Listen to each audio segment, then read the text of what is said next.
get all the coverage right here in Sports Sound on BBC Radio Scotland. It's time now to sit back and enjoy the action. It's Aberdeen against Celtic in the Scottish Cup final with Willie Miller, Pat Bonner and Alistair Lamont. Thanks very much, Kenny. A sensational atmosphere at the National Stadium. A sea of red off to our left-hand side. And likewise, the green and white hordes away to our right, and behind us, more or less a 50-50 split here this afternoon. One final effort required in this end-of-season showpiece as both Aberdeen and Celtic aim to finish the campaign on a high. Those backing an Aberdeen triumph are as rare as hen's teeth as Celtic look to clinch a third successive Scottish Cup and a 7th in 9 seasons, completing at the same time an historic 9th treble, and few are betting against them doing so. The players are just finishing going through the handshakes on the halfway line. The Celtic players just shaking the hands of the officials here this afternoon. We are approaching kick-off, and the noise and colour is a sight and sounds to behold on what we hope will be yet another fantastic game at Hampden. It was a fabulous encounter here at the semi-final stage last season when Aberdeen came from behind to force extra time and penalties, ultimately came up short. Celtic have won on their last 9 visits to Hampden since losing the 21-22 semi-final against Rangers. But as Packy said, they love a visit to Hampden, and they very rarely come out second best on these occasions, as the two captains now make their way to the halfway line for the coin toss. Graham Shinnie making his 300th appearance in an Aberdeen jersey. Remember, he played his 600th club game in total earlier in the season, scoring against Queen's Park in that game. I wonder if he could possibly mark another momentous occasion by getting on the score sheet this afternoon. I'm sure he'd settle for a winner's medal regardless of the scorers.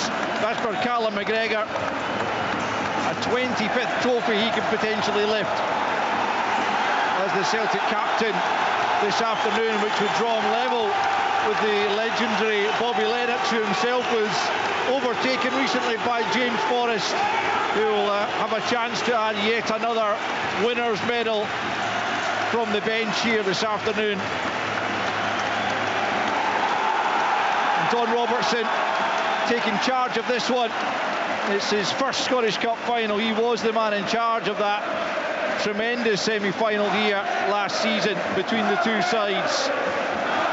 And it will be Aberdeen all in red to kick us off here, going from left to right as we look at it from high up in the main stands here on the south side of Glasgow. Celtic in the green and white hoops, white shorts, white socks, and underway we go. And it's back with young Jack Milne, who's in the middle of that back three for Aberdeen, and let's just see how that change of formation affects things here as Aberdeen try and get on the front foot early on. Clarkson can't find a way through. Maida just knocks it out of play as it comes to him on the left hand side, and it will be an Aberdeen throw in. And first thing I notice, well, it looks like actually Jensen is playing on the right of the five, if you like, and Nicky Devlin will play as a left wing back. Yes, indeed, which is a little bit of a surprise, I must admit. Jensen has played in that left back area before. I don't think I've seen Nicky Devlin play in a left wing back, both of them. I don't think I've seen Nicky Devlin playing in that area before, but that's what Jimmy Tulane has went with. He has indeed, and it's Aberdeen with Palaversa into the penalty area. It's a flick from Keskinen. Jensen won't get there, and across comes Scales to clear as far as Palaversa, who's then lost out to Paulo Bernardo. He's taken him out, and it will be a free kick to Celtic. inside their own half, midway inside their own half on the left-hand side. We're playing a minute here at the National Stadium. It is Aberdeen 0, Celtic 0, and the early thoughts of Packy Bonner, the birthday boy, I gather. Oh my word, don't remind me. Getting too old to be reminded of that. But anyway, listen, get back to the football. I just wonder whether Jensen's been put out here on Maeda. He might be able to handle him better with maybe Mickey Devlin not been playing that much football, and that, so he might be just protect him a little bit. But no, listen, as we thought that Aberdeen set up 3 at the back with 5 across, 3 in midfield, and Keskinen up supporting Nesbitt up top. Celtic playing exactly how we think. Back 4, full-backs pushing high, going in on the inside, 3 in midfield, 2 wingers, and of course Adamida through the middle. So it'll be interesting to see how it all develops out. Settled down so far early on. It's just teams getting used to the conditions. Here's Maeda left-hand side, having scored in every round, takes it to the byline, gets the ball into the box. It's knocked away by Dorrington, who saw red against Celtic the last time the sides met only 10 days ago up at Pittodrie in that second consecutive 5-1 defeat to Celtic. Here's Taylor, potentially playing his last game. We'll hear perhaps more about that at full time as Carter Vickers picks up well inside the Aberdeen half and plays it to Johnston, out to the right hand side to Kuhn. Johnston goes in the overlap, that allows Kuhn to come inside. He's tracked by Clarkson, nudges it back to Carter Vickers, and now it's Engels. Carter Vickers once more as Celtic look to begin to dictate the tempo here, and it scales everyone inside the Aberdeen final third just about at the moment, apart from Schmeichel and Carter Vickers, as Celtic pick up on the right hand side through Johnston. Nudges it out to the right. It's a slightly loose pass, and much to the delight of the Aberdeen holes over there, it's out of play for an Aberdeen throw. We've played 3 minutes. It is Aberdeen 0, Celtic 0. It's a case of restricting space for Aberdeen, isn't it? I mean, you're talking about both Celtic centre-backs being 15-20 yards inside the Aberdeen half, taking part in the build-up. Aberdeen, the 5 across, the backs restricting that space of 3 in the midfield, and even Keskinen and Nisbet dropping back into a midfield area. So you can see the initial tactics anyway of Jimmy Tilleen, hoping that he can restrict space, restrict opportunities for Celtic. I think it's really difficult as the game goes on to keep that sort of a momentum going, but that is certainly how he set up initially in this game. Well, they won 13 straight at the start of the season as the Jimmy Tilleen revolution was started with a bang. They went 16 unbeaten overall until, of course, they came up against Celtic here in the League Cup semi-final, and a chastening afternoon that was, as they lost 6-0. Here's Johnston for Celtic. Now Engels back to the halfway line to Carter Vickers, just gets it out from under his feet, plays it back to Engels. And now Johnston, right hand side into McGregor, closed down by Nisbet, but it's back with Carter Vickers. Now Bernardo, Carter Vickers once more to his left, to Liam Scales, who's well and truly established himself in this latter part of the season as Brendan Rodgers' ideal partner for Carter Vickers. He almost lost it there to Keskinen, but he's done well to win that place back over Austin Trusty, Packy. Yeah, absolutely, but that time he just hesitated a little bit, and he was looking for the pass wasn't quite on, and then Keskinen, who's doing that role as a number 10 and then taking care of McGregor, would slide across to the centre half when necessary, and he just has got a little bit of pace to get there nice and quickly, and he just possessed Liam Scales on that occasion. Kuhn was trying to squeeze it through to Johnson, who went down off the ball. Celtic wanted a free kick, that didn't happen, but then Shinnie picked up and he went down, and Aberdeen get the free kick midway inside their own half, just to the left hand side, and an opportunity for them to move a few players up the field. A big afternoon this, Willie, for young Jack Milne, far from a regular in the Aberdeen lineup, but playing in the centre of that back 3. Huge responsibility for him. He's got 2 very decent players either side, Knuster and Dorrington. Knuster in particular, sweet left foot, but as far as 22 perhaps, but he's young in terms of games that he's been asked to play, so a huge responsibility on him for one that hasn't played that many games. So it's one that he's got to embrace, one that he's got to enjoy, get himself up against Adamida and just snuff him out of the game. Only started 1 league game over the whole season.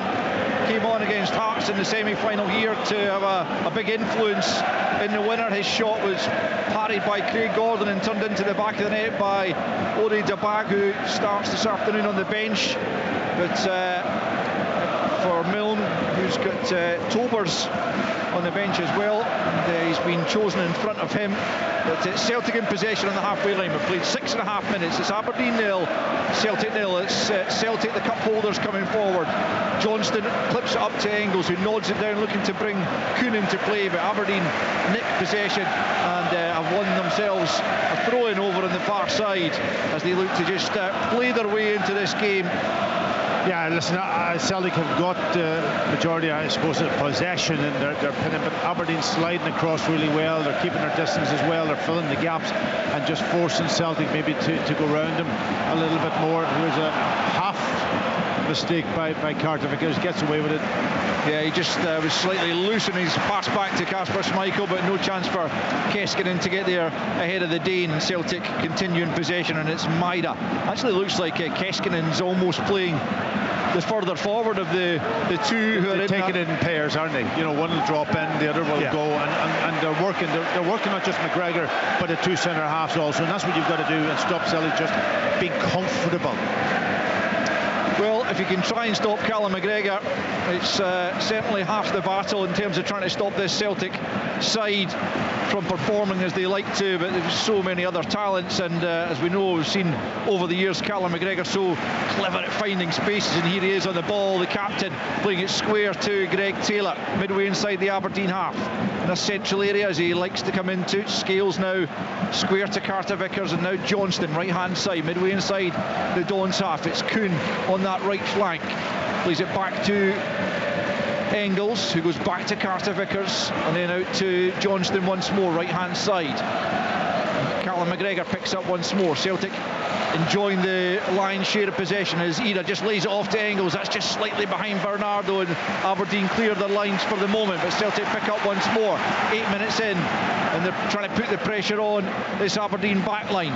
Aberdeen cannot afford to lose an early goal, cannot really afford to lose the first goal, you feel, in this contest to have any chance, as they've won possession down deep in their own territory, left hand side, under pressure there down near their own corner flag as Knuster battles away, forces it forward. McGregor's there, Nisbet's stolen it from him, sliding challenge from Johnston. No holds barred there from the Canadian to win it back for Celtic, and they recycled it as Scales finds Taylor, left hand side, out to Maida. Jensen quickly snapping into the challenge on him, but Maida keeps it and gets it back to Taylor.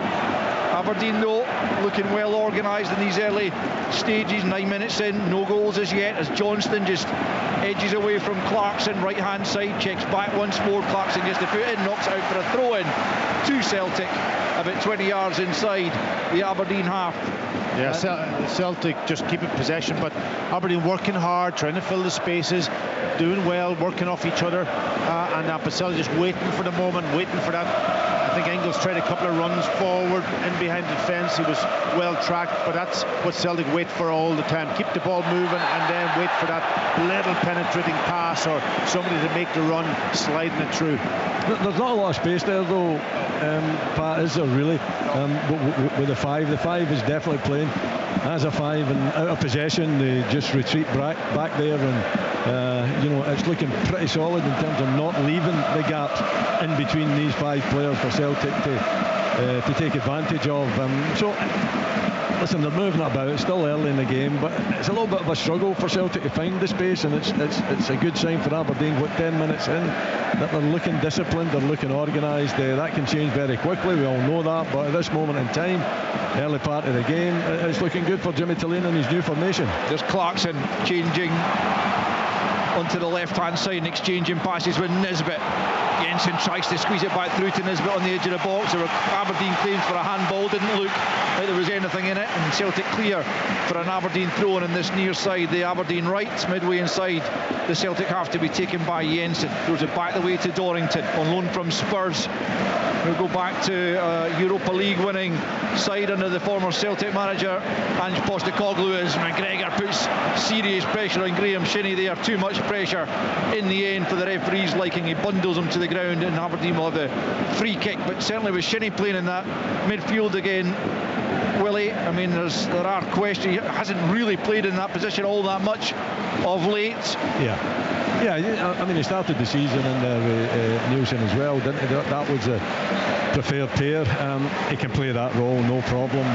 Callum McGregor getting into the back of him and seeing Graham Shinnie going down, I would imagine that he's seen that on a number of occasions throughout a number of seasons where Graham Shinnie definitely takes advantage of any touch in the back. But I think he just wants to, I think it was Callum McGregor just wanted to make an impression on the Aberdeen captain there. He certainly did that. I think Shinnie was clever, wasn't he? Because he had kind of stalled on the ball a little bit and he was nearly getting caught. He just stepped across, put his body between the ball and McGregor and went down and got his free kick. Celtic have it just inside their own half. It's Johnston, Clarkson in front of him, so he plays it to Scales, and now it's Taylor, whose contract, as I mentioned, is coming to an end at the end of this season. Certainly Brendan Rodgers saying a few weeks back they expected him, it looked like he was going to go, but Greg Taylor has pretty much kept Stoom about it. There's always the chance that he could sign on again, albeit Kieran Tierney coming into the club. Here's Paulo Bernardo keeping the ball in the middle of the park, and McGregor helping him out to get it to Taylor. Taylor once more gets it back from his captain and then tries to play that lovely ball for Maida. Maida into the box. It's Jack Milne in the way. Jensen's kept it in, maybe inadvisably. Dorrington manages to poke it out of the penalty area as Aberdeen come under serious pressure there. Kuhn's managed to turn away from Devlin, but not Knooster as he slid in. That was a little bit rash from Nicholas Kuhn on Knooster, and wonder if that'll be worth a look from Greg Aitken. The VAR just overly committed, I would say, from Kuhn there, albeit you would expect him to go in for that 50-50. 13 minutes in, Aberdeen 0, Celtic 0. Yeah, I think it was a follow through really with his other leg that caught the defender, and yeah, just a strong talking to at this point in the game, I would think, from the referee, and that's what's happened.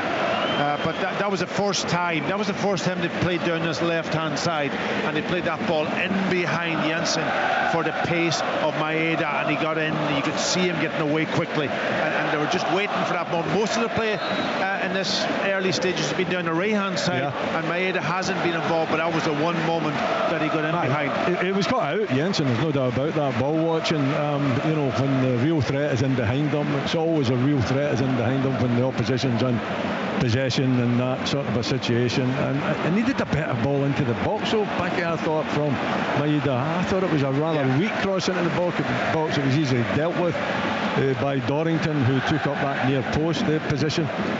So I think Jensen's got to be well alert to the pace. He should know that Maeda's got to pace to burn. You can almost, you almost have to drop off him a little bit and get your body in a shape that you can actually match his run, because if you go tight to him and he takes you on a run, he'll beat you. It was a wonderfully judged ball from Taylor to play Maeda in, and she go back to that Kuhn challenge, by the way, having seen the replay back, there was really not much more in it than just the foul. His boot was low and not endangering his opponent in any shape or form, so the free kick given to Aberdeen was the correct decision, and Celtic have got themselves a free kick over on the right hand touchline, pretty much in line with the 18-yard box, and an opportunity here after the challenge from Knooster, just putting the arms on the back there of Johnston. Again, not a massive amount of contact, but enough for the referee to award the free kick here, and it's a decent position for Celtic to try and threaten with quarter of an hour played. The Aberdeen fans trying to get behind their side. They've come down in good numbers, hoping upon hope that they can end the 35-year drought for the Scottish Cup. The free kick was a rather strange delivery from Engels. He cut it back. I'm not entirely sure he thought he was playing it to, but it was in between a couple of Celtic players. It was a bad pass, because he tried to pick McGregor out for Kuhn then to slide in behind the two players. That was almost setting up that sort of kind of wall that he would get in that space, but the pass was awful. The pass didn't even, it was about 10 yards away from McGregor. Celtic though still have possession. It's Scales on the edge of the centre circle, out to Taylor, back to Scales it goes, the Irish centre back into McGregor, and now Carter Vickers. Johnston now on the right hand side. Celtic doing most of the pressing here in the opening 16 minutes. Still no goals though, as Kuhn picks up right hand side. Back to Carter Vickers now, furthest Celtic player back, and he's well inside the Aberdeen half as Johnston now on the right hand side plays in an early ball. Milne gets his head to it, gets good distance on it out to the left hand side, and Jensen, who found himself over on the left for a moment there, just nods it out of play, but it's immediately quick throw in is taken and Celtic will come again. It's Carter Vickers square for Liam Scales, about 20 yards into Aberdeen territory. Taylor for Maida, plays it in quickly to Bernardo, who's benefited, I suppose, from that Rio Hatate injury up at Pittodrie. It's a real shame for the Japanese, you'd have to say, who'd played every game up till last weekend against St Mirren. Would certainly have been in the starting lineup had he been fit for this one, but he sits it out as a result of the injury from the Papagay challenge. Here's Scales into the feet of Bernardo, now for Maida. Maida hits the byline, Jensen gets something on the cross to semi-block it, and Shinnie gets in there as well and knocks it out of play. But Celtic beginning to knock on the door a little more loudly. Yeah, just a little penetrating pass again into that space, into that hole between the midfield and the back four to get somebody turned to slide a little ball, just overhit the pass. I think Maida had to take a touch and then he can almost run out of room. Scales lifts that over the top, looks for the run of Engels, down goes Milne, it will be a corner. Milne was looking for a free kick, having nodded it behind, but referee's not interested, he points for the corner. I think it probably was, wasn't it? I think Jack Milne made a bit of a meal of it. He read the situation really well. It was a good header too, but I didn't think there was much contact to put him down. There will be a corner left hand side for Arne Engels to try and swing in. Taylor offered himself short and then moves away, and he'll stand right in front of Dimitar Mitov as it comes from Engels. Ida hits the deck. Aberdeen managed to get it half clear. The referee spotted an infringement, and it's a free kick Aberdeen's way in the edge of their own penalty area, as Ida looked pleadingly at the referee. Didn't seem to be much in it. Again, I'd have to say 18 minutes in, Aberdeen 0, Celtic 0. I didn't think there was much in it either, to be honest with you. Leighton Clarkson going down. Was it Bernardo that was up in the air with him? He's maybe just caught him as the ball's bounced up, and Clarkson. I think it was Carter Vickers that went down. Oh, well, that's unfair then. Yeah, he's too big for Leighton Clarkson. He had his arms and body kind of blocking him. I don't think he pulled them down in any shape or form. So yeah, I think the referee was right to that one. Yeah, Milne on Carter Vickers was the challenge that was proving potentially questionable, but it's quickly dismissed, and Aberdeen have got a throw in down in front of us, about 15 yards inside the Celtic half, just in front of Brendan Rodgers' technical area. Is demanding that Dyson Maida comes up to close down the throw and back the way. That's where it goes, and Maida eventually makes the run, and it's gone back to Milne and then to Mitov just outside his own penalty area. Bulgarian goalkeeper, left-footed, hoists it long, but there's no real direction there. But Scales' header almost allowed Aberdeen in for a moment, but Celtic keep it, and Maida nods it back to Taylor, and now it's Bernardo, the Portuguese midfielder, clipping it forward. Maida hadn't made that run. It wasn't a bad ball as such, but Maida just hadn't made, for once, the run beyond the defender, and it's drifted out for a goal kick to Aberdeen. We've played almost 20 minutes here at the National Stadium, and it remains Aberdeen 0, Celtic 0. Yeah, you're right. It was a decent ball. It was played in over the top, but I think he had went to go first and then sort of came off the trot a little bit and lost his relationship with Bernardo when he played the ball, and but it gives possession back to Aberdeen. Aberdeen will be very happy. Listen, 20 minutes gone. Yep. They have stopped Celtic from maybe creating anything really in and around their goal. Here's Bernardo looking to play it through for Ida. It was cut out. Aberdeen still on the defensive here. It's Maida nodding it down to Bernardo, edge of the box, gets turned, tries to get the shot in. Milne and then Dorrington in the way. Dorrington just hooks out to this right hand side. Jensen will keep it in. He's quickly closed down though by Taylor. Ida steps across and gets it to McGregor. Dorrington and Jensen getting themselves in a fankle and giving the ball away as Johnston just nudges it back to Kuhn, who clips it into the area. Maida knows it across the 6-yard box. Out comes Mitov to gather, and Aberdeen survive. 21 on the clock, and still it's goalless, but Aberdeen just beginning to live dangerously at times at the back. I think you've got to expect that. You know, I think Aberdeen would be more than happy if Celtic just play in front of them, but they're now beginning to find the little pockets of space, and they're beginning to dink balls into the box as well. The good thing from an Aberdeen point of view is that they've got plenty of bodies in there. You know, they've got the 3 central defenders, and the 2 wing backs are popping in to help at the same time. So from that point of view, I think that Celtic will be a bit more happier. I think Brendan Rodgers will be a bit more happier because they've been more positive with the passes forward. Because if you just play in front of a team that's got the 5 at the back and the 3 and they're sitting in the midfield and the 2 strikers as well coming back, then you're not going to disrupt them. No, listen, just watching Maeda there, he actually goes over the top of somebody and ends up falling. He could have had a nasty injury. He really could have. He came down on his maybe his back, top of his back rather than his neck, but he went flipped right over. Yeah, I'm astonished he's back up and not requiring any treatment, because I thought he could really have hurt himself the way he fell over the top of Dorrington and almost a badly executed back somersault, but thankfully Maeda is fine. And play is continuing. We've played almost a quarter of the game here at Hampden and no goals as yet. It's been mainly about Celtic probing and trying to find a way through. No tests as yet for Dimitar Mitov, and certainly nothing for Kasper Schmeichel to do at the other end, as Aberdeen content themselves with just limiting Celtic at the moment.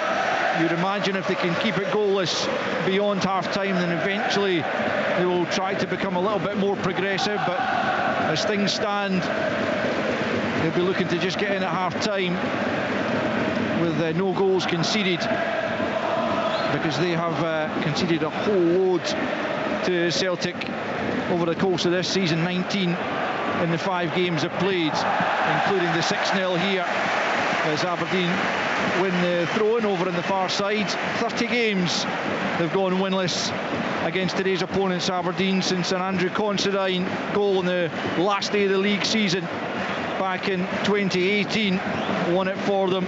Drawn 6 since then, lost 24.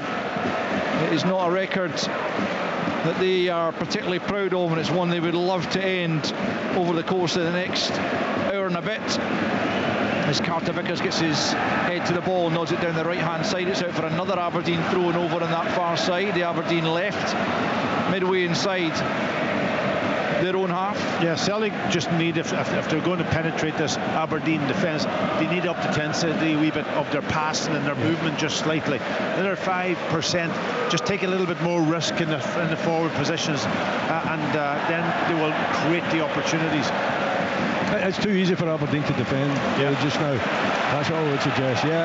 Celtic have got all the possession, but not really doing a great deal with it. And I think that you need kind of a more just direct play. Mackie, you know, I don't think it has to be particularly pretty, but it's all careful at the moment. It's careful, keeping the ball, knocking it around, but what's happening here? I've got a stoppage here because there's a flare of sorts has been thrown on from the Aberdeen end, and it's down. It's not on the pitch, but it's very close to the corner flag, and so a steward's going to have to sort that out, and referee Don Robertson stopping the game while that happens. We'll soon be back underway, but Aberdeen will be pretty content, certainly. I mean, you imagine they've pretty much achieved what they've set out to in this opening 25 minutes. Yeah, I mean, that's a game plan, isn't it? That's what Jimmy Tillene has set his team out to do. But at some point they'll need a threat going forward, I would suggest. And they don't have that threat to going forward, and it's just all too easy for Celtic. Yeah, here's an opportunity. It's Bernardo inside the box. Jack Milne started his game well, and he makes a good block there, playing almost as the sweeper in that back 3, and he knocks the ball behind for another Celtic corner, but it could have been worse as Bernardo picked up a good position on the right hand side of the penalty area. Remember, it was his shot here in the final minute.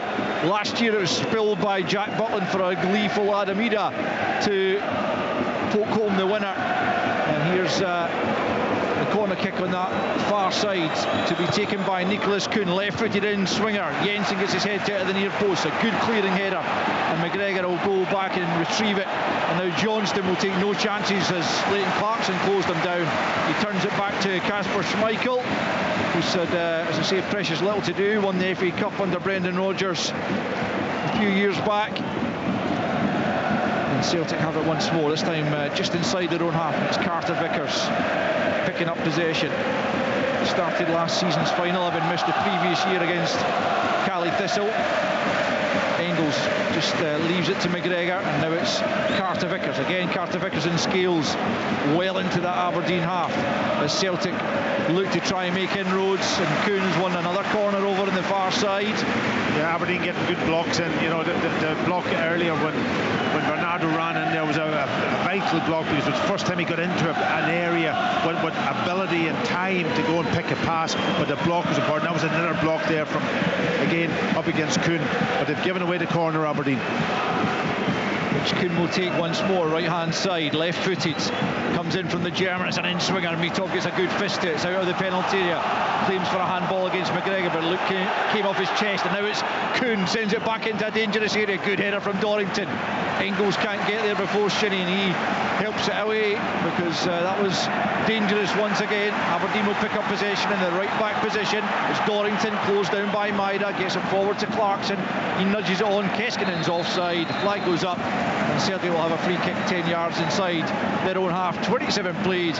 You listen to Sports Sound on BBC Radio Scotland, where it is the Scottish Cup final, and it's Aberdeen 0, Celtic 0, and Celtic come forward again down that right hand side, and it's Kuhn cutting in off the right flank on the left foot, plays it square here to Greg Taylor. Taylor lines one up from distance, just over the top from Greg Taylor from 22 yards. That was travelling. Mitov flew to his left, couldn't get anything on it, but fortunately for him, it's maybe half a yard over, and it's still Aberdeen 0, Celtic 0. Yeah, Greg Taylor finding space inside left position, about 25 yards out, and takes it. I would like to see him do more of that, actually. He gets into great positions there, but at time, no doubt in his mind, and he goes for the strike, and it's about 3 or 4 inches over the crossbar. I thought the goalkeeper might have got a little touch on it, but the goal kick is given. But good effort from Craig Taylor.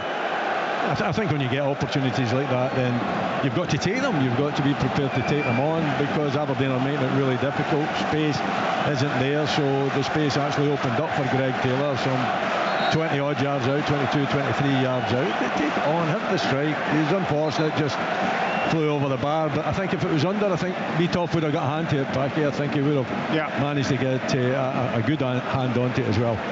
Yeah, he got the equaliser in the League Cup final earlier in the season, Greg Taylor, having been at fault for the Rangers opener, but redeemed himself.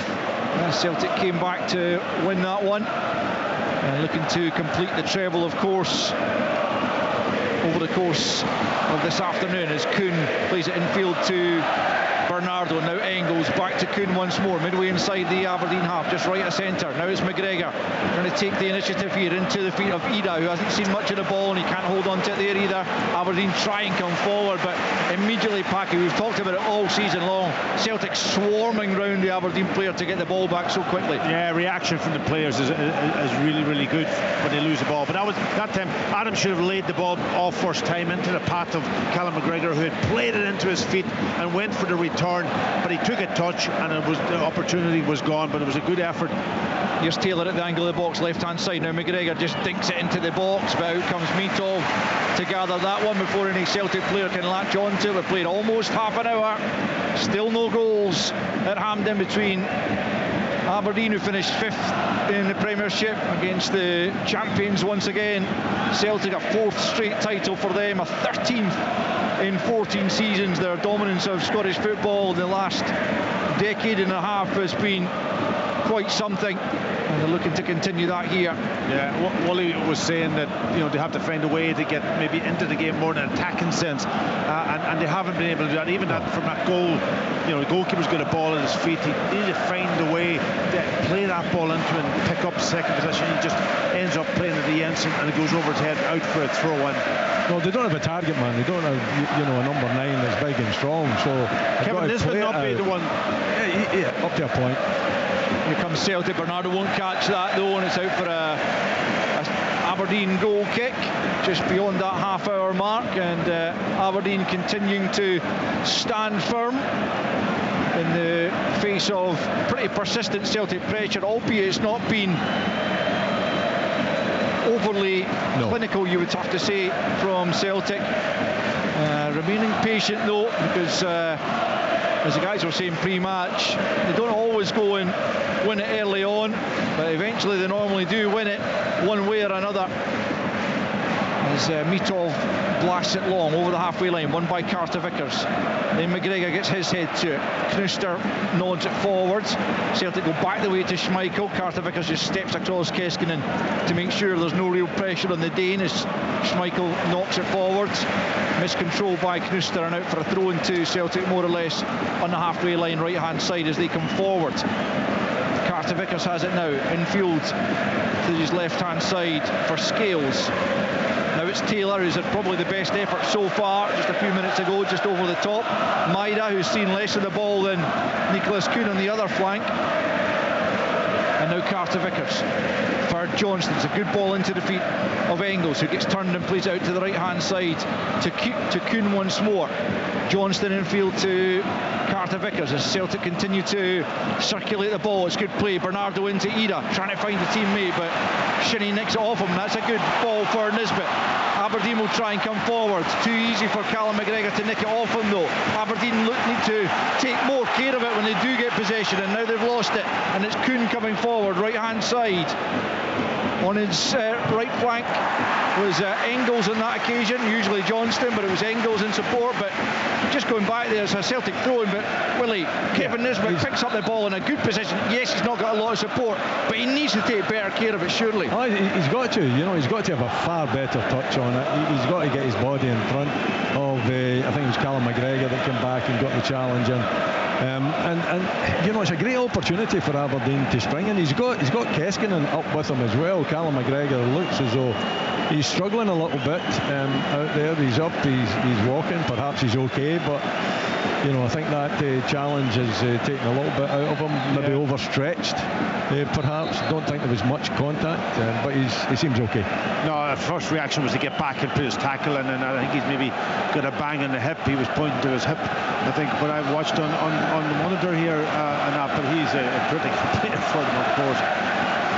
Here comes Celtic once more. Bernardo though can't wriggle through between Dorrington and Palaversa. Dorrington tries to bring it forward, runs it out of play in front of his manager, the Swede Jimmy Thelin, who would absolutely love, of course, to cap his first season in charge here with a trophy that would almost immediately grant him legendary status in the city, you would imagine, given the length of time it's been, 35 years as we've been discussing and hearing about since that victory over Celtic in 1990 on penalty. Such a dramatic game. That one finished 0-0 as Maida picks up here, tries to make inroads into the Aberdeen half.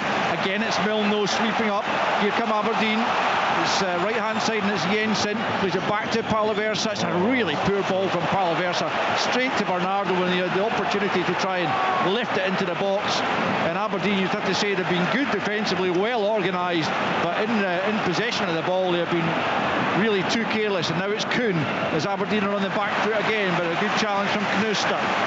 Cross comes Maida to try and help win it back. Knuster going down a bit of a cul-de-sac there at the moment, just tries to play it up the left flank. He's presented it straight to Johnston. 10 minutes left in the first period, still 0-0 as McGregor looks to have shaken off the knock he took just a moment ago. He plays it out to the right hand side to Kuhn once more, coming in towards the penalty area, just nudges it back to McGregor again. Now Johnston in a bit of space, can he get the cross in? Swings it way too long. Johnston's quality is usually so good from that side, but he's put way too much on that, just trying to whip it in, but it comes all the way through for a throw into Aberdeen on this near side. 35 on the clock. Aberdeen 0, Celtic 0. Yeah, and listen, he got into a great position to put that cross, and he had 3-4 players in the box, especially Adamida, Maeda, Engels, all getting in there at the back post, just overhits it, and a bit sloppy from him. It's got to be better. It's got to be better, Packie, hasn't it? Yeah. When you're really talking about a glaring opportunity, and to be honest, Celtic haven't had too many of them. They haven't had the opportunity and space to pick out someone in the middle from a decent cross. So a little bit scrappy now. Strong challenge here by Devlin, the assistant, who was a yard away from it, flags to say that was a free kick rather than just a throw in. I think the referee, is he overruling him? Looks like he's given a throw in, yeah. I'm sure the assistant was flagging as if that was a foul by Devlin, but it's just a throw in taken by Celtic. Yeah, but Coombe picked the ball up really quickly and then stopped. He could have easily given the ball to Johnston, and they were in a good position to create something down that right hand side, but he took the intensity out. Brendan talked about intensity before the game. Celtic have definitely got to up that intensity a little bit more. There lots of the ball, passing it, keeping it, but just a little bit more, especially off the ball. Your Scales out to the left-hand side, almost in line with the penalty to Taylor. Another clever ball from Taylor. He finds Engels. Engels plays it off an Aberdeen player and behind for another corner. I mean, it's probably not quite the time to discuss this at length, Packy, but Greg Taylor has been such a good player for Celtic, and losing him for nothing, if that's what happens, is going to be a real blow to them. It's a poor delivery there from Engels. Nisbet trying to see how he play. Eventually, though, he keeps it in because he's under pressure and plays it forward to Dorrington. I think that is over on the left-hand side. A brilliant run for Dorrington down the left into the Celtic half. He's still got possession, surrounded by Celtic players, tries to dig out the pass. Scales gets it clear, only as far as Palaversa. Brilliant stuff from Dorrington, you'd have to say. Now it's Devlin over on the right hand side for a moment. Scales gets his head to it just inside the penalty area. Bernardo helps it on, and then Dorrington once more out to the left hand side to Knuster. Knuster helps it forward. Clarkson will go and give chase. Johnston with his back to goal plays it back to Schmeichel, takes a touch and then flights it out to the left hand side. Taylor under pressure. Another terrific first time ball, releases Engels forward. Engels up to the halfway line, looking for an option, just plays it off Palaversa and out for a throw in to Celtic. But Aberdeen's first 40 upfield, really. Yeah, and the players were up then, Willie, yep. and Celtic got the ball, and it was slowed it down. Engels just slowed it down. It opened up, and all the space was down the right hand side. What bodies there to go and counter attack? Aberdeen was.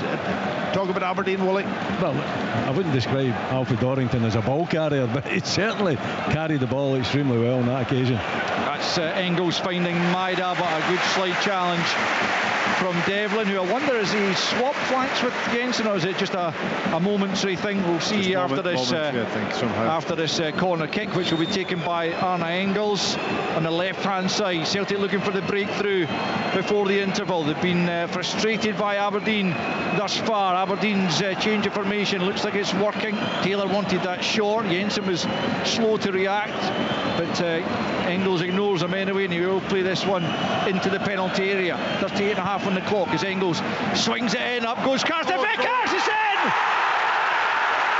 Celtic take the lead in the Scottish Cup final. It creeps into the far post. Carter Vickers won a header. Did it take another touch on its way in? Nicholas Kuhn celebrated there with Cameron Carter Vickers. It might just have come off the inside of the post, but either way, Celtic have the breakthrough. 39 minutes in, it's Aberdeen 0, Celtic 1. It just looks like he used his body strength. Carter Vickers, he was man-marked. It was right in the heart of the goal, right on the 6-yard box, and he's able then to just out-muscle. I'm just seeing who was picking him up, and he just gets his head. I think it's Jack Milne here. Yeah, he just holds him off. I think it might have come off. I'm trying to see it again. We'll see a better angle here.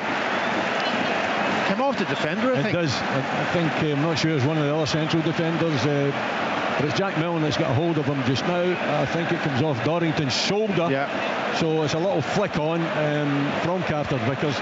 He beats Jack Milne in the air. And as Alfie Dorrington's coming out, it comes off his shoulder and ends up in the back of the net. Cameron Carter Vickers will claim that one. I'll need to double check whether it's actually going to go down or whether it'll be a Dorrington own goal. I'm not sure it was going on target before it took that deflection off Dorrington. I wonder about the subdued celebration from Carter Vickers, almost as if he was not convinced he'd scored it himself, as Celtic come forward again and trying to get a quick fire second, as Tom was talking about pre-match. Dyson Maida's down off the ball, still staying down as Aberdeen play on, but Celtic do have the opening goal. stop the game. Well, why should they? Because he's injured. Yeah, but You don't know how bad he's injured. I know you're maybe not. He'll stop it. He will stop it. Aberdeen have got it in their own box. What is the point? You know, I don't think he's making Amelia. I think he is injured. The referee eventually stops it. So why does he not stop it before that? Well, do we not moan when the game's stopped when it's not in a hit? the Aberdeen penalty box. We don't know. Possession. We kind of didn't know whether it was an injury to his head or because he was down, it was his back actually. He's come in and I'm just looking at it. Let's get a knee into the lower back from was it Dorrington into his back, and that is a throw in, Willie, when they get it.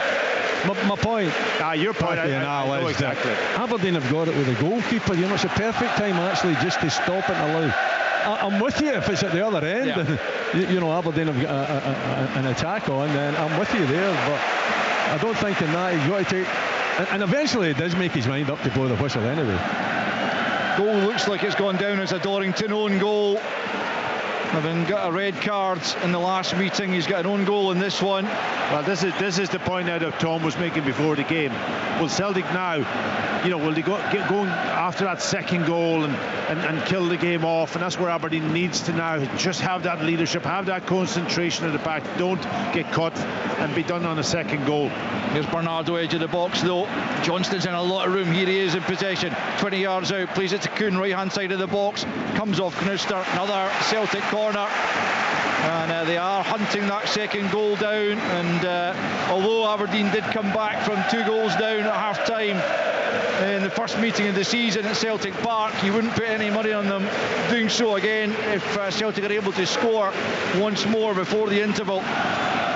But they do have that 1 goal lead. An Alfred Dorrington own goal. Cameron Carter-Vickers heavily involved with winning the header 6 yards out. And looking to do something similar here as Kuhn flights this one back post. It's either looking to get it. It's Dorrington who gets the crucial touch that time to flick it behind once more. And it's another corner kick on this left-hand side this time to Celtic. We've got a couple of minutes left, plus around a minute as things stand of added on time. And Celtic leading by a goal to nil.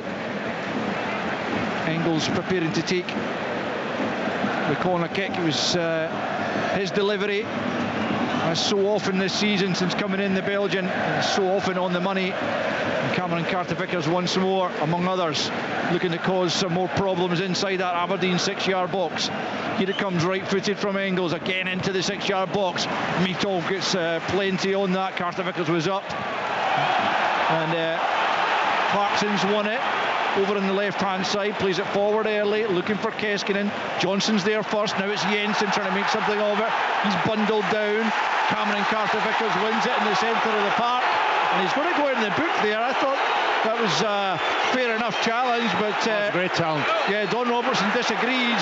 That was a great challenge. A bit untidy out there as the players come together. It looked to be a clean challenge from Carter-Vickers, but Don Robertson's going to put him in the book. So I thought that was a really good challenge in the middle of the pitch. You know, one that you would be proud of. It looked it, didn't it? You know, it was a sliding challenge. I think the referee was in, 2 minds earlier to give a free kick, and I think in that occasion he just wanted to stop the game. He went and booked him. Well, you know, which Shinnie's getting a yellow card as well. So I think Shinnie was up to Carter-Vickers, and there was a little bit of to-ing and throwing. Yeah, Shinnie's getting it, and Carter-Vickers is getting it. He was booked for the tackle. Yeah, Carter-Vickers definitely booked for the challenge. Shinnie for confronting him, trying to get the ball. That's a good challenge. Great challenge. Gets the ball, the referee get the player. I know, there's very little contact. So as Aberdeen ultimately get a free kick out of that in the centre circle. It was a relatively promising break. Carter-Vickers intervened and picks up the yellow card for his troubles. Aberdeen have played it short. It's going to be 2 minutes added on, as it turns out, as Aberdeen get it into the penalty area. They win the header, but safely, as far as Celtic are concerned, into the arms of Kasper Schmeichel, and we're into those 2 minutes of added on time now. Dorrington stayed down, having won that header at the edge of the box, and Celtic just knock it out of play. And it's the Celtic fans who are in jubilant moods heading into half time. with their side leading by a goal to nil. Such a vital time to get a goal to. You know, we keep saying about it all season. We keep saying that period just before half-time is crucial.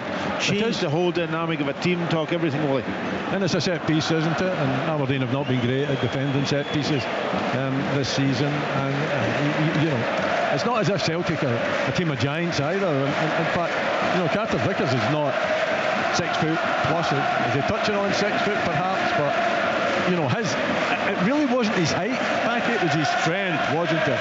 It was his body mass coming up against Jack Milne that won it, and it was a little flick on. And unfortunately for Dorrington, who's done well, it's come off his show. He didn't know anything about it, couldn't do much about it either. He's down just now. Is it Dorrington that's down as well? His shoulder seems to be a problem.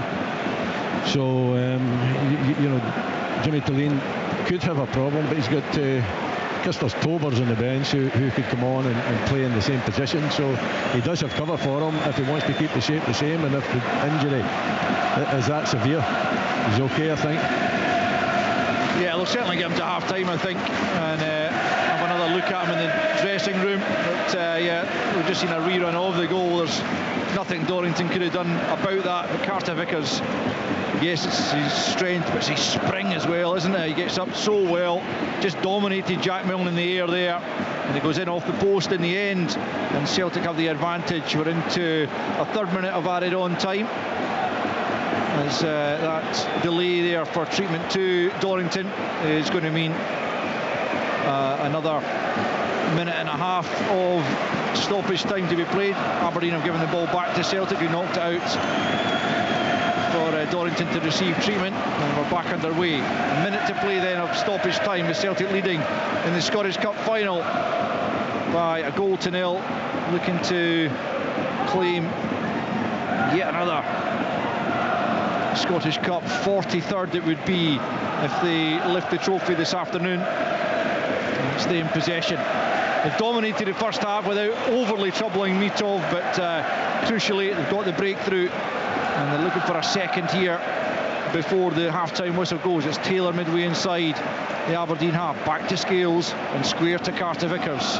We've got the opener in the League Cup semi-final, the League Cup semi against Aberdeen in the 6-0, and heavily involved in that opening goal here this afternoon as Taylor plays it infield to McGregor, quickly closed down by Nisbet, but pops it off to Taylor and then gets it back once more on the left hand side.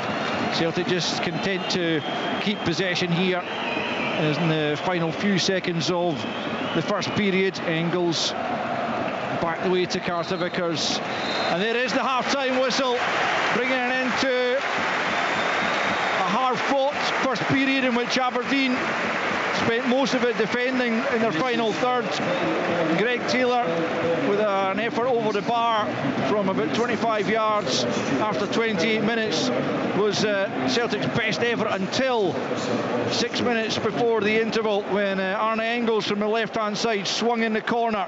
Cameron Carter Vickers climbed highest, headed it goalwards. It came off Alfie Dorrington and deflected in off the inside of the post beyond Mitov into the back of the net to give Celtic the half-time lead.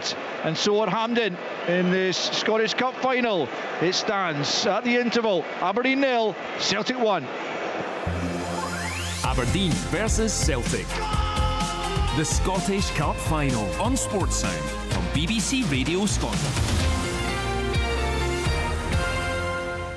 BBC Radio Scotland is celebrating a summer of live music. We're giving you the chance to win tickets to the biggest gigs and festivals across the season. Live in 2025 begins on afternoons, where you could be playing for a pair of Golden Circle tickets to see Robbie Williams at Murrayfield on Saturday the 31st of May.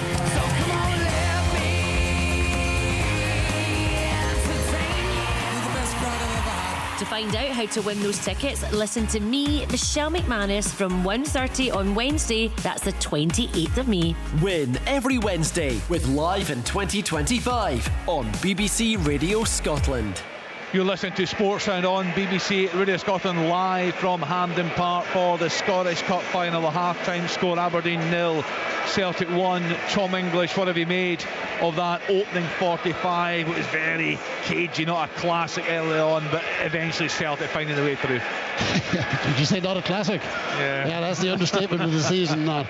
Look, you could understand what happened in that first 45. Aberdeen just came to defend, to be organised, to be very hard to break down, to survive in the game. And, you know, they might take a bit of criticism for that from Celtic people, but when you've lost 5-1, 5-1, 6-0, what are you supposed to do? You open up, you're going to get destroyed. So that was the only way they were going to try and pull off something. It hasn't. Well, it worked for the large part. The only goal that Celtic got was an own goal from a corner, which Aberdeen shouldn't be giving away. I know it was unlucky off Darrington, but Celtic have had they haven't forced Mitov into any saves. They haven't had really any other chances. Greg Taylor shot from distance and flew over the crossbar. That's kind of it. So Aberdeen have done their job. They've just got a bit unlucky off a corner with the Darrington own goal. The problem that they have now, as the boys are saying, is they have to come out a little bit.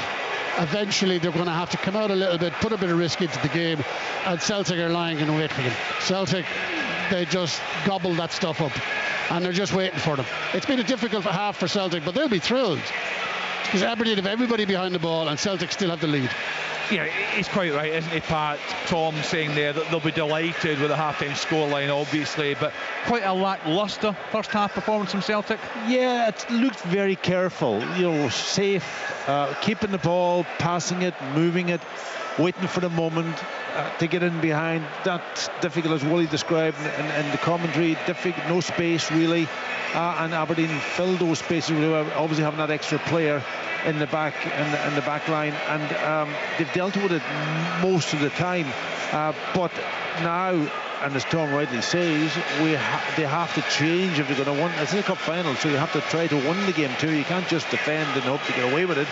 You've got to change. Now they can flip back into their old formation, Aberdeen, maybe a 4-1-4-4-2 or a 1-4-3-3.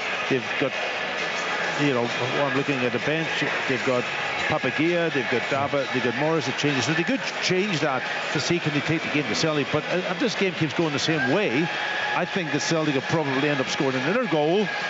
When teams are getting tired, they have the artillery in there, and that they just keep playing the same way, waiting for the moment. Yes, I think the intensity could go up from Celtic. I think Brendan Rodgers will say that at half-time. He will have a few words with them and say, guys, yes, we can keep the ball all day, but you need to take a little bit more risk. And if you move a little bit off the ball, move the ball a bit quicker, the chances will come as the game goes into that sort of period where you get a little bit more tired. Why can either of you answer me this? Like, Taylor has had a good effort. Okay, it's flown over the crossbar, but it's a good effort. Mm-hmm. Why, when they're faced with so many defenders looking at them, why don't they try that option? Because they are creating a little bit of space for a shot, but they're just not taking the shot. That's a fair point, and I think I'd be critical of that of them. You see McGregor getting into great positions at times, and he can pull the trigger. Yeah. Kuhn will come in.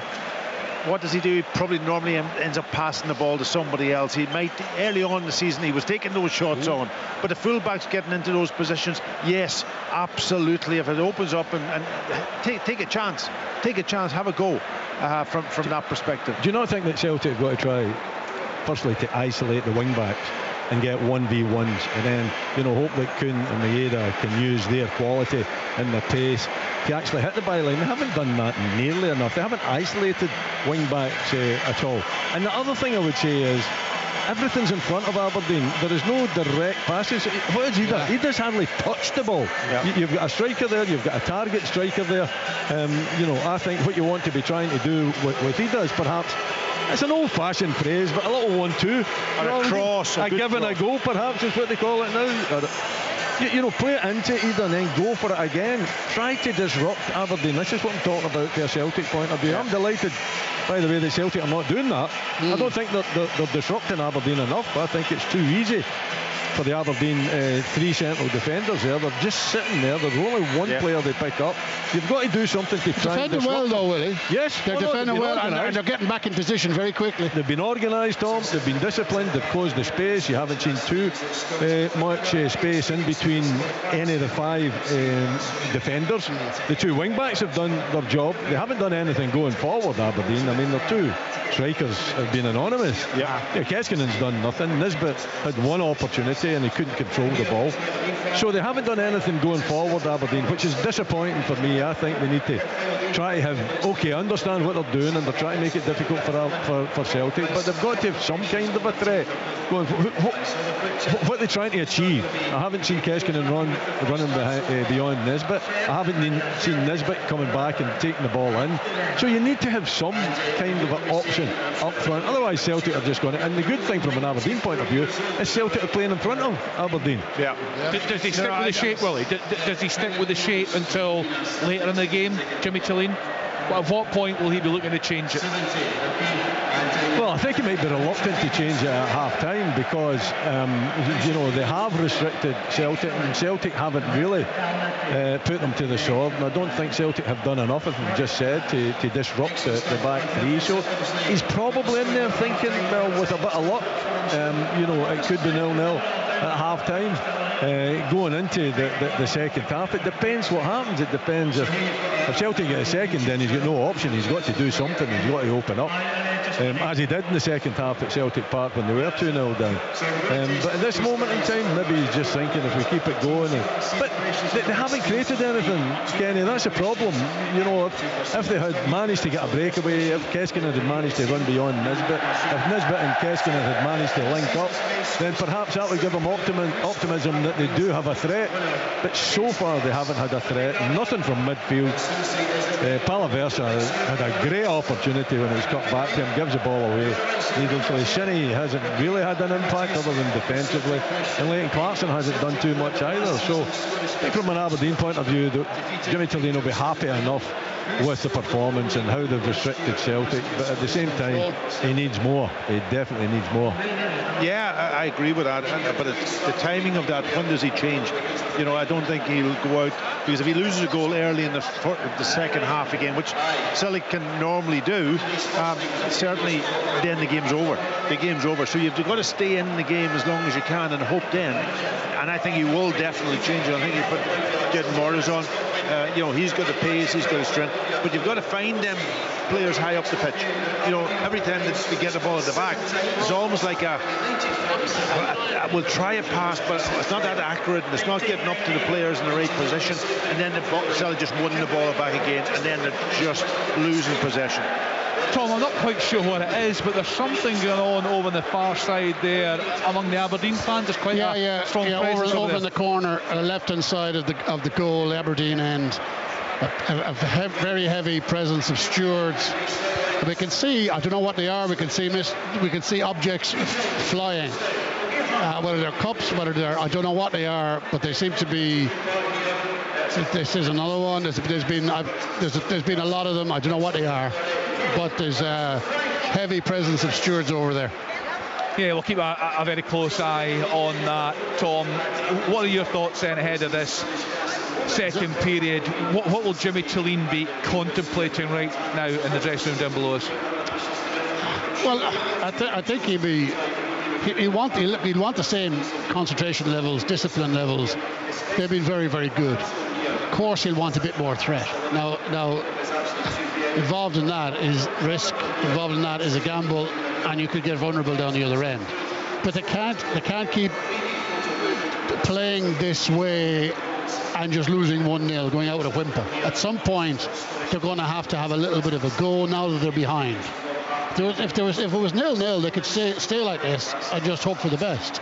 There's no point in continuing like this and losing 1-0.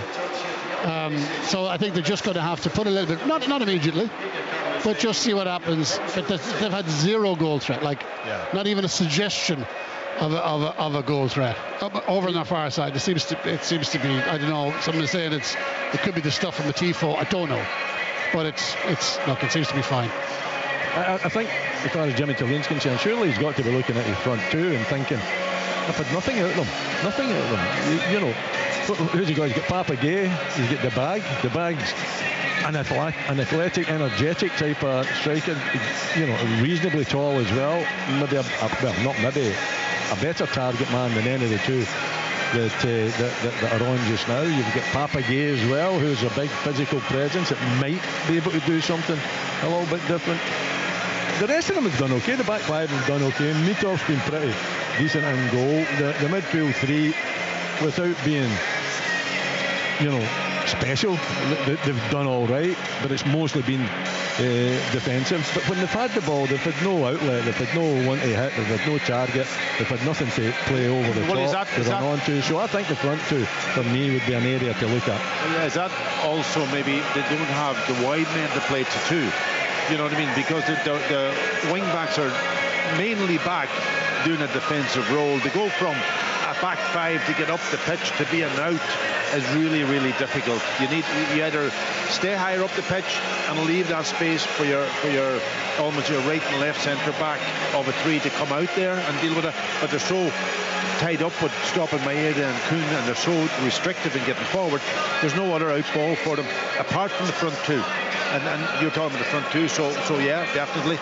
But changing the shape might allow them to be higher up the pitch, if you know what I mean, with two wide guys. Well, you go to caveman tactics and put two big, strong guys up there and Papa Gay in the bag, because they are tall, they are strong. The bag can run into space. You know, his first touch and Papa Gay is not great, but he's a physical presence. You know, just having a physical presence up there, just allowing either the goalkeeper or the back five, who are not really moving much out of their position, to be able at times to look up and think, I could hit him. And then you've got support from midfield thinking, well, these two could disrupt Scales and Carter Vickers. That's all. That's how I'm looking at it, Packy. From an Aberdeen point of view, he's got to get more out of the front two, or he's got to change the front two, or at least one of them, to try and get more impact when Aberdeen have the ball. Not that they've had the ball very often, but when they do have it, try to keep it, try to have a kind of a focal point up top to allow the midfield to think, right, we could get possession, maybe not easy possession, we could push up, and the back five could push up as well. But as it stands, defensively fine. You know, Celtic, I think, struggling to disrupt Aberdeen. They've lost the first goal. If they lose the second goal, then something has definitely got to. And it might be too late by then. It might be, but they just need to look. Top marks for endeavour, concentration, defensive organisation. 0 marks for offensive threat, ambition. I know it's difficult to combine the two, but they're going to have to do it now. That the first half, like think of previous cup finals, it's hard to remember a team having 0 threat. Like Tom, zero. how do you think that goes down with the fans? I think the 20,000 Aberdeen fans make the journey here today. I wonder, as a fan, how you view that. Well, I think the fans will probably, I think a lot of them will understand it. Listen, they've just been annihilated 5-1, 5-1 and 6-0 by these guys. Yeah. So they're fearful of overcommitting. And they have a plan. And I said part in jest after 10 minutes on a live text that or 12 minutes, I think it was, that Aberdeen were 12 minutes into their pursuit of penalty shootout. I was only half joking, but you know what I mean. Yeah. That is the plan. That would suit them. That would suit. But that's now gone out the window probably with the 1-0. Absolutely. But for 40 minutes, the plan was working. It was. For all bar that one corner, Packy, the plan was working, because Celtic didn't have talk about Aberdeen not having a threat. Celtic had 83%, 84% possession, and no shot on target. And I'm sorry to say it, Celtic don't score from corners too often. You know what I mean? They're not a prolific team that will get chances even from set pieces, not alone score. So that's really disappointing for Aberdeen, especially with 3 centre backs in there. Well, the teams are back out. Let's get back to our commentary team. It's Aberdeen against Celtic with Willie Miller, Pat Bonner and Alistair Lamont. Thanks again, Kenny. We're all set for the second half. Celtic supporters treating us to quite the display away to our right, the green and white flags waving behind Dimitar Mitov's goal. Looks like whatever is going on among the Aberdeen fans is still going on. There's still a lot of steers and there's still things being thrown. I think, as Tom was suggesting, it is stuff that was put out on the seats for a tifo display pre-match. So it's not ideal by any stretch of the imagination. The stewards seem to be in control of the situation. No, we're back underway, and Aberdeen need to somehow find a goal at some stage to, at the very least, take this one into extra time. They're coming forward here, and it's Nicky Devlin just takes a nudge in the back there from Bernardo, and it'll be a free kick to Aberdeen midway inside the Celtic half. And you would expect at some stage Aberdeen to try and be a little bit more positive in their play, and perhaps at some stage also change the shape. But yeah, for the most part they had achieved their goal. Their obstacle was getting over that 40-minute mark, which they couldn't quite do as Celtic struck the opener. Here they have an opportunity as Shinnie swings a free kick in. Milne can't quite get there, nor can Dorrington, and it goes all the way out to that far side. And Ida picks up in the left back position and begins to motor forward down the left flank. Maida's ahead of him, he plays it to him. Jensen thought about the challenge there, he checked out of it, and Maida continues. Left hand side, looks to pick out Kuhn. Kuhn sweeps it towards goal, but it's a comfortable save in the end. I think it was probably heading slightly wide, and Mitov grabs it, but a lightning counter-attack from Celtic as they look to hurt Aberdeen at the start of this second period. 46 and a half played. Aberdeen 0, Celtic 1. Yeah, it came from obviously Aberdeen's free kick, and it was a good ball. It was a really good ball in between the goalkeeper and the back four, but nobody could get the end of it. But Celtic, I should say, very quickly then on the counter-attack and created an opportunity in the opposite end, and that Jensen almost looked spooked by Maida as he came forward there down the left hand side, got the cross in, but Kuhn unable to turn it into the net. So still 1-0. Alfie Dorrington's own goal just prior to the break, the difference between the sides. I just wonder what each manager was saying to their team at half time. What Brendan was saying to Sully, will you see kind of a change? And there's Maeda going to Jensen. Yep, left hand side. Cuts back the way to Taylor. Engels went down inside the penalty area as that move began down the left flank. Slay continues with Carter Vickers on the ball and then plays it square to Liam Scales. I think Brendan Rodgers will want more from his side, won't he? More intensity, definitely. You know, it was all very safe in the first half, I thought, and I think he'll probably want them to really up the intensity by 5 or 10%. Here's Kuhn cutting in from the right hand side, into the box he goes. He almost got it back there from Engels, couldn't quite do so, but Celtic have won it back once more. Nisbet said he was fouled. Ball's played into the box. Jensen gets there just ahead of Maida. That will be a free kick on the edge of the box to Aberdeen, the edge of their own penalty area, and a bit of breathing space for them as Celtic just looked to win the ball back so quickly. It was Palaversa who was fouled at the edge of his own penalty area on that occasion. Aberdeen 0, Celtic 1, 48 played. I think it is just that intensity that Celtic need in and around the box, isn't it? I mean, to be fair, Aberdeen they're covering the space. You know, there isn't very many gaps there for Celtic to take advantage of. Scales plays it across his penalty area. Schmeichel's there first with Keskinen looking to close down. It's back with Schmeichel once more, just looks to clip that out to this near side. It's out of play for an Aberdeen throw in. It's good pressure. It's a good press from Aberdeen, high up the park as well. You know, perhaps Jimmy Tillene is asking them to be a little bit more ambitious with the press rather than you know, just giving up the space and going back to the 5. Knister finds Palaversa 30 yards from goal. I think his shot came off Nisbet there. Palaversa picks up once more. He was fouled by Maida. I'm not sure. No, I don't think so. He actually was, but the referee is certainly given the free kick about 25 yards from goal. Looked to me to be a slip more than anything from Palaversa, but we'll get another look at it on our monitors. But nonetheless, the referee has given it and can't be changed now. No, and it's a great position, brilliant position for Aberdeen. But I agree. I thought he lost his balance a little bit and kind of almost tripped over himself and fell into Maeda. But listen, it's a great position, far enough out to get it up and down, right in the middle of the goal, difficult for the goalkeeper. Well, this is one of the better opportunities. Len Clarkson, I would imagine, would be desperate to have a pop at this one. He's more than able. He's over it with Kevin Nisbet. I'm sure Kevin Nisbet will be pretty keen to take it as well, but no, I think the right man is getting the opportunity, with the right foot. Len Clarkson.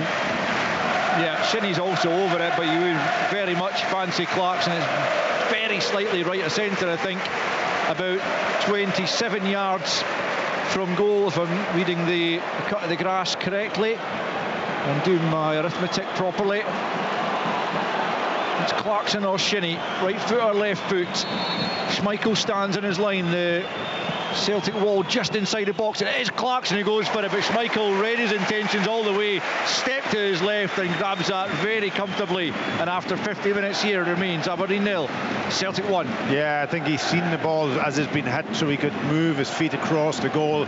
Very comfortable for him. And I just wonder whether Aberdeen had anybody in his line just to block him off, but mustn't have had, because it was so easy for him.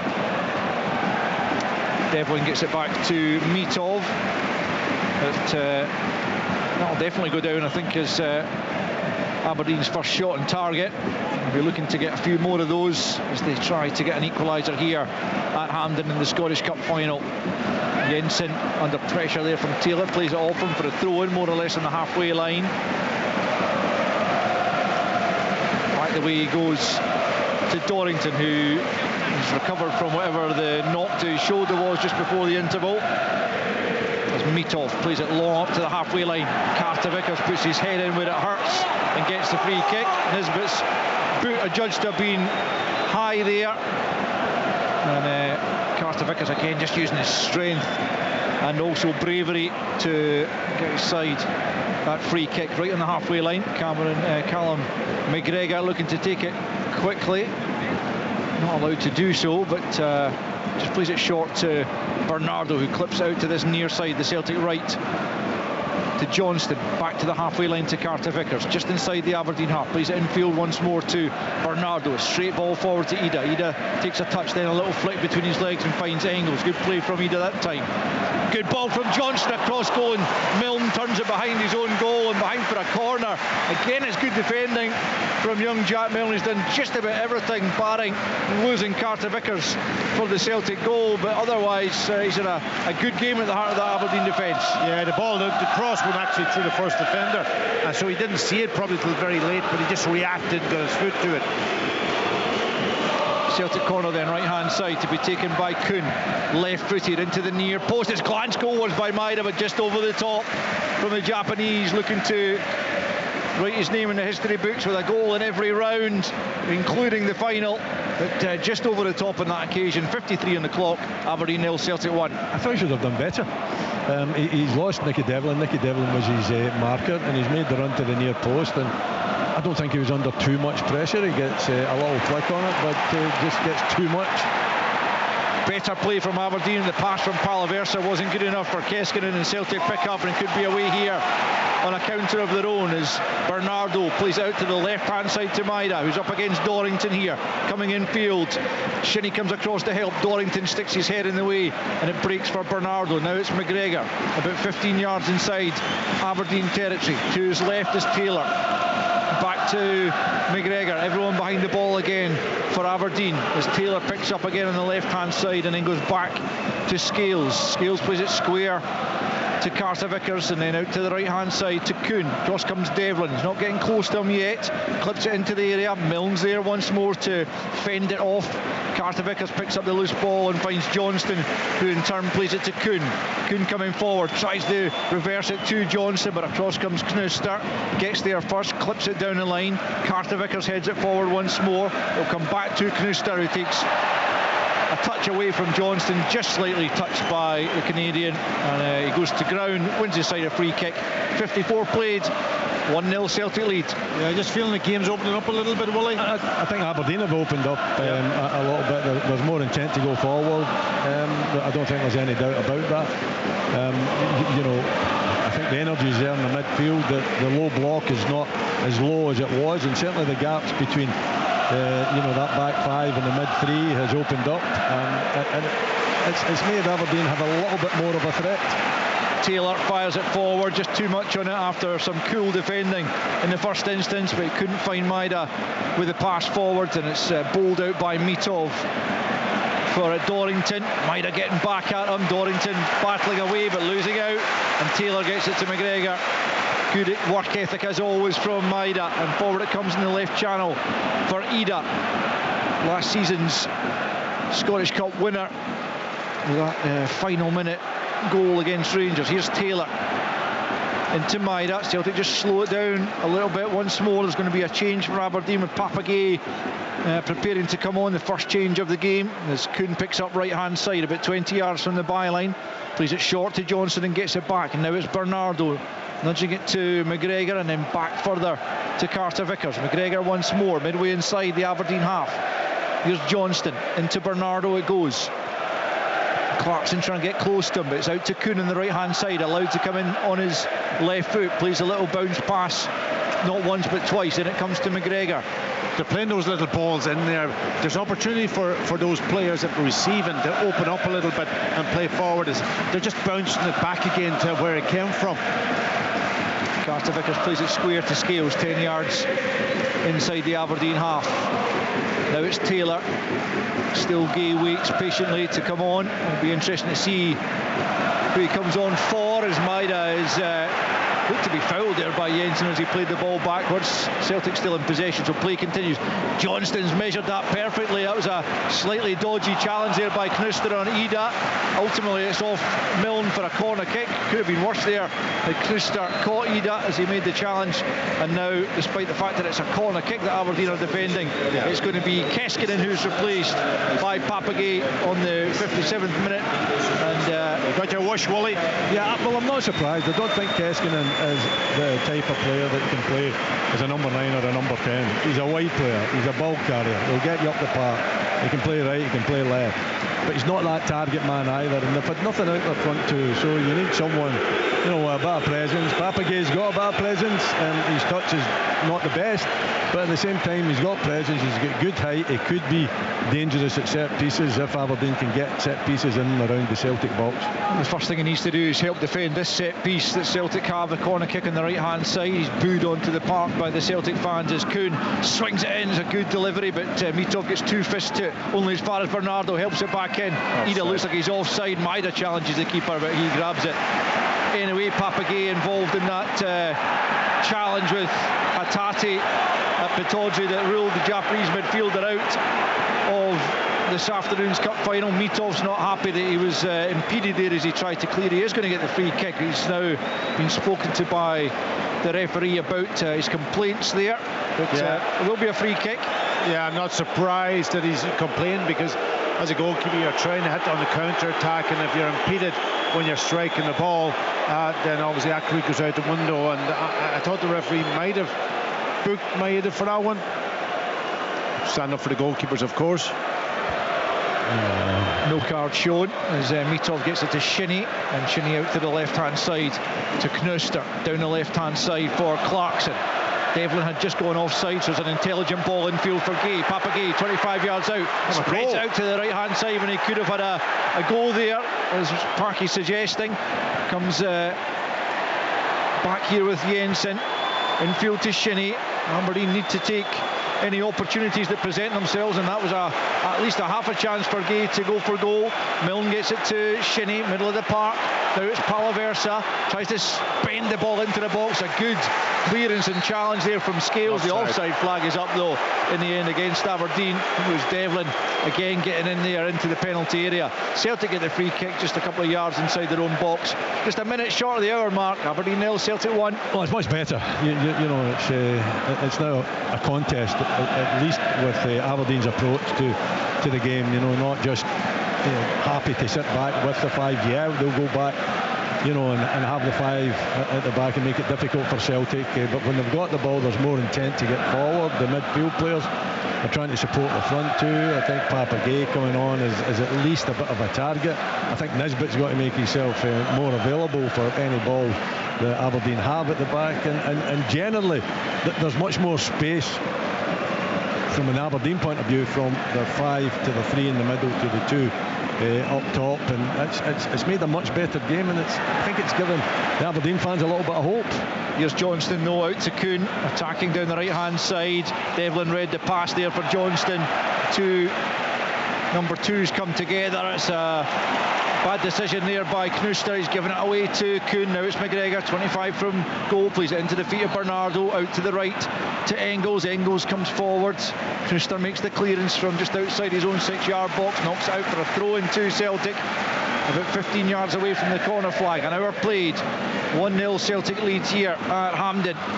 You listen to Sportsound on BBC Radio Scotland. Their cup final coverage continues tomorrow on both radio and TV, as well as our digital platforms, with the Women's Scottish Cup final between Glasgow City and Rangers. Join us for that one. Should be a close contest as well. But at the moment, it's all about the climax of the men's season, as Aberdeen get a throw-in, more or less in line with their own penalty area, will be taken here by Knooster. Won by Kuhn though, unchallenged, into the middle of the park. Here's Ida, picking up possession, going back the way though to the edge of the centre circle for Taylor. Then McGregor picks the pass to Bernardo ahead of him. Bernardo lays it off to the left hand side to Taylor once again. Grey skies over Hampden, threatening further rain here in the south side of Glasgow, which we've not seen all that much of in recent weeks, but plenty of in the last 24 hours. Here's Gay as Aberdeen pick up and trying to come forward in the left hand side. Precious little support, and he does well even to get his side a throw in an advanced area. That's positive though. Yeah. He picked the ball up and he's got to see him forward, won a throw, and Celtic just round the edge of the box, just been overcomplicated. Down goes Gay, and he's won inside a free kick this time with the challenge of Johnston, just about 10 yards away from the goal line, a few yards in from the left touch line. And an opportunity here for Aberdeen as Nicky Devlin tries to rouse the fans away behind the goal of Kasper Schmeichel, all in red, as Aberdeen look for a leveller here just beyond the hour mark. And Leighton Clarkson standing over this free kick is a definite chance, this Willie. He's capable, Leighton Clarkson. His set pieces are usually pretty accurate. This is a great opportunity, and Papagay playing a big part, just carrying that ball into an area that Carter Vickers gives you free kick, and Clarkson got the opportunity now. Here he is, right footed, swings it in dangerously. It's over the top from Kevin Nisbet, and the assistant, is he given that as an offside or just a goal kick? Just a goal kick. But it's a good ball. Yeah, it wasn't a bad delivery at all from Leighton Clarkson, but Nisbet could do no more with it than just head it over the top from about 4 yards out, and the Aberdeen opportunity is gone. 63 almost played there at Hampden. Aberdeen trailing by a goal to nil against Celtic. It was an Alfie Dorrington own goal in 39 minutes that is splitting the teams right now, as Jimmy Tillene stands at the edge of his technical area looking to plot a way back into the game. Celtic have got themselves a free kick midway inside the Aberdeen half as McGregor went down. Yes. And Ida as well, actually. I'm not sure which it was given for, but either way it is a Celtic free kick. Yeah, that little ball played in again from Scales into Adam Ida, and McGregor then just running off his marker. But the foul on Adam Ida, the referee given right away. It's too far out for a shot on target. Triple change coming for Celtic, but not before this free kick is taken.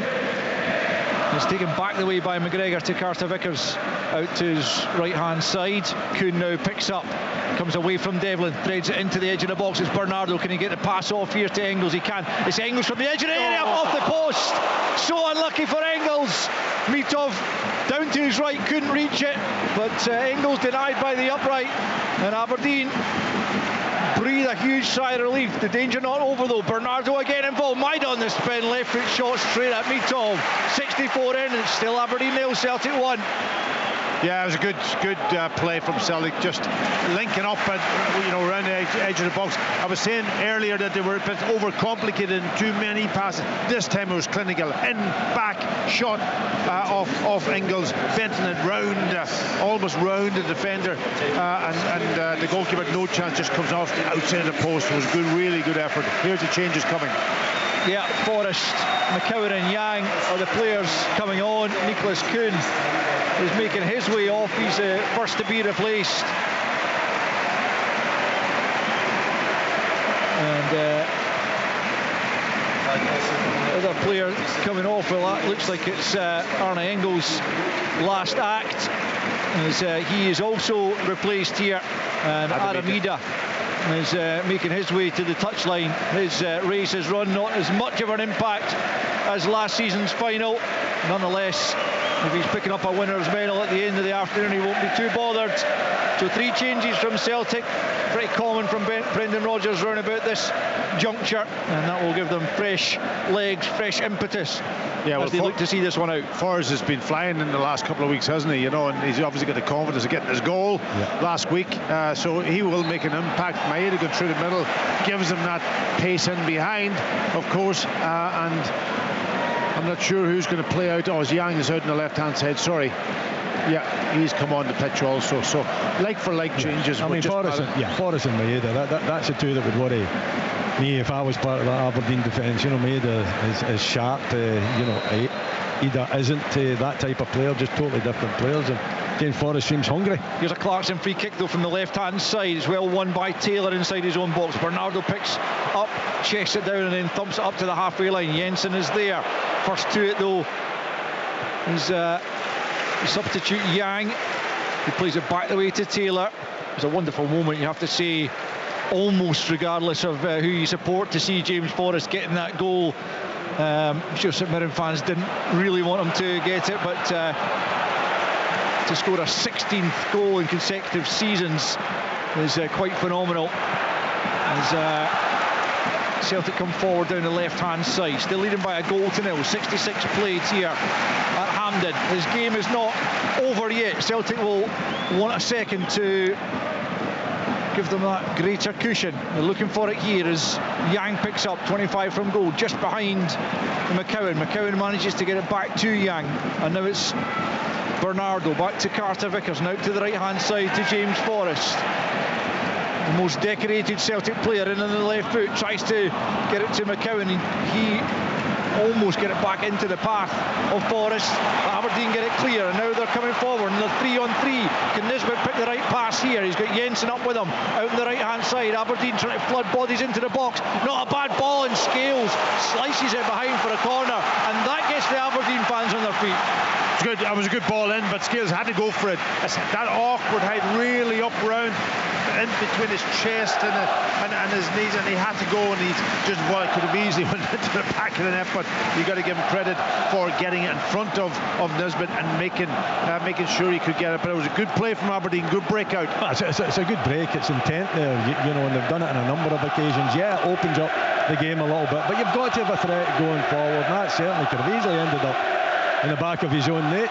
Midway point in the second half, in comes the corner, right hand side from Clarkson, up goes Scales again, he gets his head to it, doesn't know where it's going, Knuster can't make anything of it, and it's easy for McCowan to pick up and try and release James Forrest left hand side, and now Celtic are 2-on-2 as they come forward. Forrest running it, Graham Shinney up to the edge of the box, finds it past to Yang just inside the box, can he find the shooting opportunity? Closed down by Jensen, and it's blocked away out to this near side. Still Yang has it, now it's Shinney that's with him. It's end to end just at the moment as Johnston picks up and plays it back to McGregor. Infield it goes to Scales. Scales gets it back from McCowan. So they're just slowing it down once more. Carter Vickers into the feet of Forrest, 25 yards from goal, right of centre, out to Johnston. Back to Forrest it comes. And now McGregor once more, but 30 yards out. Maeda just trying to link at the edge of the box. It's Johnston who takes the shot on. Knuster in the way, and it comes out to Carter Vickers. And now Forrest once more. Already a trophy ahead of Bobby Lennox. They can go too clear of him and indeed stay too clear of Callum McGregor if they can hold on to the victory this afternoon. Still a bit of work to do though. 21 to play. Celtic leading by a goal to nil as it's all the way back to Schmeichel, who's midway inside his own half, out to Bernardo, and now Carter Vickers just inside his own half. Plays it square to Scales. Scales stepping over the halfway line, gets it back again from McCowan. McCowan then bursts forward. Scales still in possession, doesn't use him. Instead he comes back to Carter Vickers inside the centre circle, and now it's Johnston. Johnston turns and plays it out to Forrest, midway inside the Aberdeen half.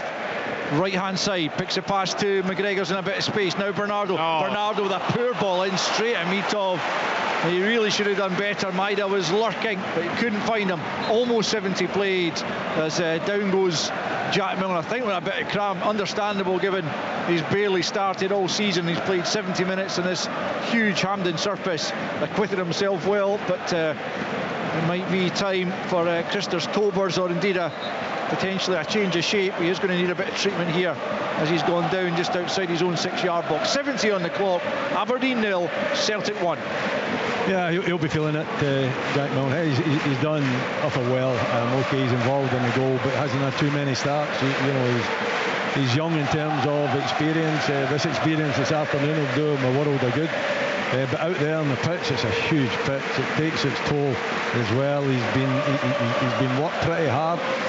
It's not just the physical side of it which he's struggling with just now. It's the mental side too, the concentration that's required when you're under siege basically from Celtic. But Aberdeen have Christers Tobers on the bench, so he can easily come in and play in that position if he can't make it. Jack Milne still getting some treatment from the Aberdeen medical team. Is it smelling salts? No, it's just an energy drink he's getting on board. It's a horrible feeling when you get cramp, isn't it? You've still got 20. Had it. How do you pack it? 20 minutes. I mean, I know from working really hard and training.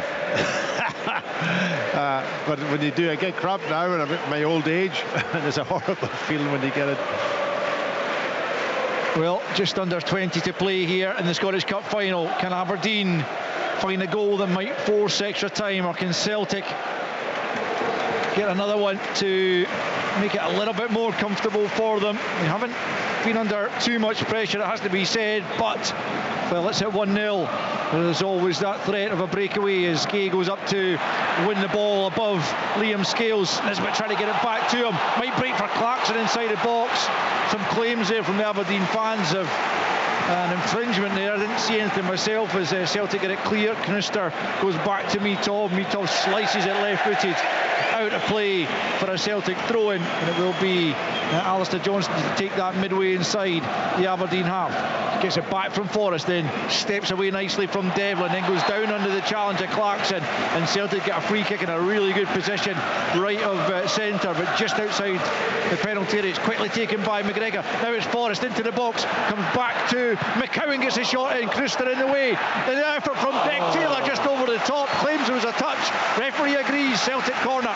Yeah, a great block on the line. I've got to say, for Celtic, get on with the game really quickly and put a couple of great balls in, and then ricochets, comes back to a couple of players, takes on the shot, and it was desperation and around the 6-yard box from Aberdeen, but they've got the block in, they've got the save in, and they keep it 1-0. They got the bodies in front of it, which was one of the centre backs, I think, and Greg Taylor, the final strike with the left foot, it's always going over the bar, I would say, but they get some amount of power behind it. And again, when Celtic up the tempo and Aberdeen are kind of leaving more gaps than they were in the first half. Is it Dorrington that's down getting? I think it's Millen again, is it? I can't see from this area. It's one of the centre backs, Knuster, in fact. It's Knuster or Dorrington. It's one of the two of them, but they're up, they're good, and we're ready to play. So here's the corner from McCowan, left-footed into the 6-yard box. It went an awful long way. Dorrington eventually got it clear. He's limping. as he comes out of the penalty area, and Celtic pick up once more. 74 on the clock. Aberdeen 0, Celtic 1, given straight to Gay by McCowan, but he's done extremely well to get back and win that back. He had absolutely no right to win that back from Papa Gay, and he offers the hand of apology for the initial pass, but he gets the plaudits from the Celtic fans for having the tenacity and will to come back and win it from Gay, who should have probably done better having been gifted possession. Here's Forrest now, right hand side for Celtic. You have to imagine a second Celtic goal assures them of another cup triumph. Forrest then finding McCowan at the edge of the box, well challenged by Shinnie. He's then taken down himself by McGregor. That will be a free kick to Aberdeen midway inside their own half. But they need to be playing more of the game in the Celtic final third, which they've been unable to do thus far. It's round about now, Willie. You would have to imagine they are going to have to start committing more bodies forward. Yeah, I mean, I think they have opened up, Al, in the second half. I think the gaps between the back five and the midfield and the front two, I think Papa Gay's made a big difference. You know, he is a target, and even if it's just like that last opportunity, a simple long ball and a flick on, you know, I think it disrupts Celtic, which they weren't disrupted in the first half. So, and it's much more a partnership, Papa Gay and Nisbet. You know, they're much more used to playing that. Keskinen is not used to playing as a number 9 or a number 10, and that was obvious in Paisley, and it was obvious the first half and into the second half here as well. I think Papa Gay's made a difference. Whether he'll go to the bench again and you know, look for the bag to come on, you know, I think you'd be tempted to keep Nisbet on because he's capable. He's capable of scoring. Celtic have given it away in the middle of the park. Nisbet finds Clarkson. Back though comes McGregor to do the tidying up and knocks it back to Schmeichel. Aberdeen are preparing a couple of changes, but there's another sub being waved back. I thought I was going to say, I wonder if Shane Morris might get a run out. It's not really set up for him in the sense of the formation, but they could change that, of course, for the closing quarter of an hour. He has been effective. So effective coming off the bench. Actually, they ended up earning a starting spot for a good chunk of the season. Back on the bench this afternoon, but he's just got the shout, and so has the bag. It might be a change of mind because it looked like Polvara and Tobers were being readied, but could be a change of heart there on the Aberdeen bench. But it's Celtic in possession, left hand side, and it's Yang coming forward, finds Bernardo, back with Yang, 22 yards out, just slips it to McCowan. McCowan back to Johnson, out to Forrest, right hand side, just outside the penalty area. Now he's inside, trying to take on Devlin, stands up to the back post, is just beyond Maida. Dorrington not taking any chances, nudges it behind for a corner. We've played 77 minutes almost. It's Aberdeen 0, Celtic 1. James Forrest has made an impact since he's come on. You know, he's a real threat, you know, either way, outside, inside, and a final ball into the box, of course, is a critical one. I think just leave him 1v1. I don't understand why midfield players want to go into the space that he wants to occupy, because he's so good at taking on defenders in a 1v1 situation. Corner kick left hand side then for Celtic as their fans try to see them over the line, and it comes to the near post. It's Milne, I think, he got his head to it. Forrest picks up and gets it back to Bernardo. Forrest once more at the angle of the box. Clever ball for McGregor, left hand side of the box. He tries to flash it across goal, comes off Jensen for another corner. 77 played, still Celtic lead by a goal to 0. Yeah, it's that period of the game where it looks like some of the Aberdeen defenders are getting really tired now, really tired. They're stretching, they're getting cramp, and very difficult to keep your concentration. Dabag and Polvara now are the players who are making their way to the edge of the technical area, ready to come on. In comes a corner from the left hand side. Mitov thought about trying to catch that and then realised he wasn't going to reach. It was too much of a stretch and ended up clawing it away. He did well in the end, the Bulgarian keeper. And Morris is also going to come on, so it is going to be a triple change for Aberdeen with about 12 minutes left on the clock plus added on time. I wonder will he go to be made now. Will he go to a back four now? That'll be the question. Let's see the substitutions first. Palaversa coming off, certainly. It's a straight swap in the middle of the park with Polvara coming on. Clarkson also making way as Dabag and Morris prepare to come on. Yep, back four. No, it's not. Kevin Nisbet is the other player Dorrington came running over as though it was Dorrington, but it's not. It's Kevin Nisbet that's been taken off. It'll be the two up top, the two kind of a more physical, strong strikers, Papagay and the bag. Yeah, Dorrington is going off though. Yeah. For Morris. So go to 4. With the bag, who got the extra time winner here against Hearts late in that extra time victory.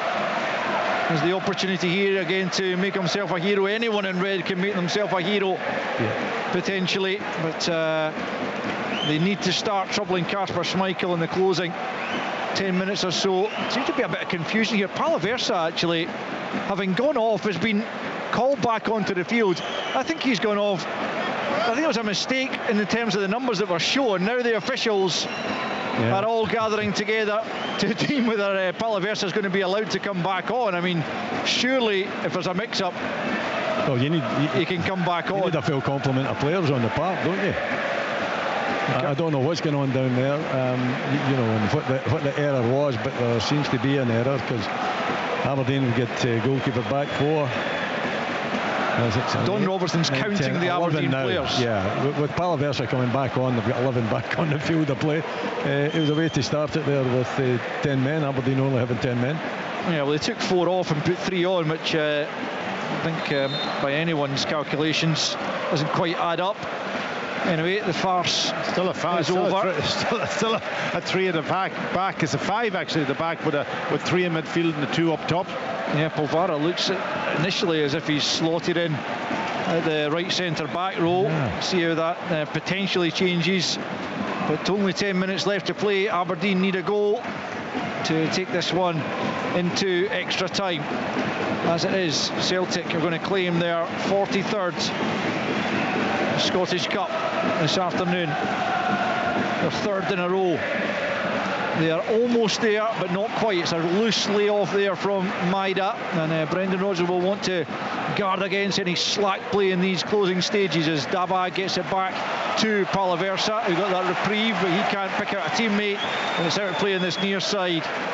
And Aberdeen just need to find a bit of quality in these closing stages, as tired as the legs are. Just one last surge of energy. The shape hasn't changed. It still is a back 5. Polvara going into to be one of the 3 centre backs. Oh my word.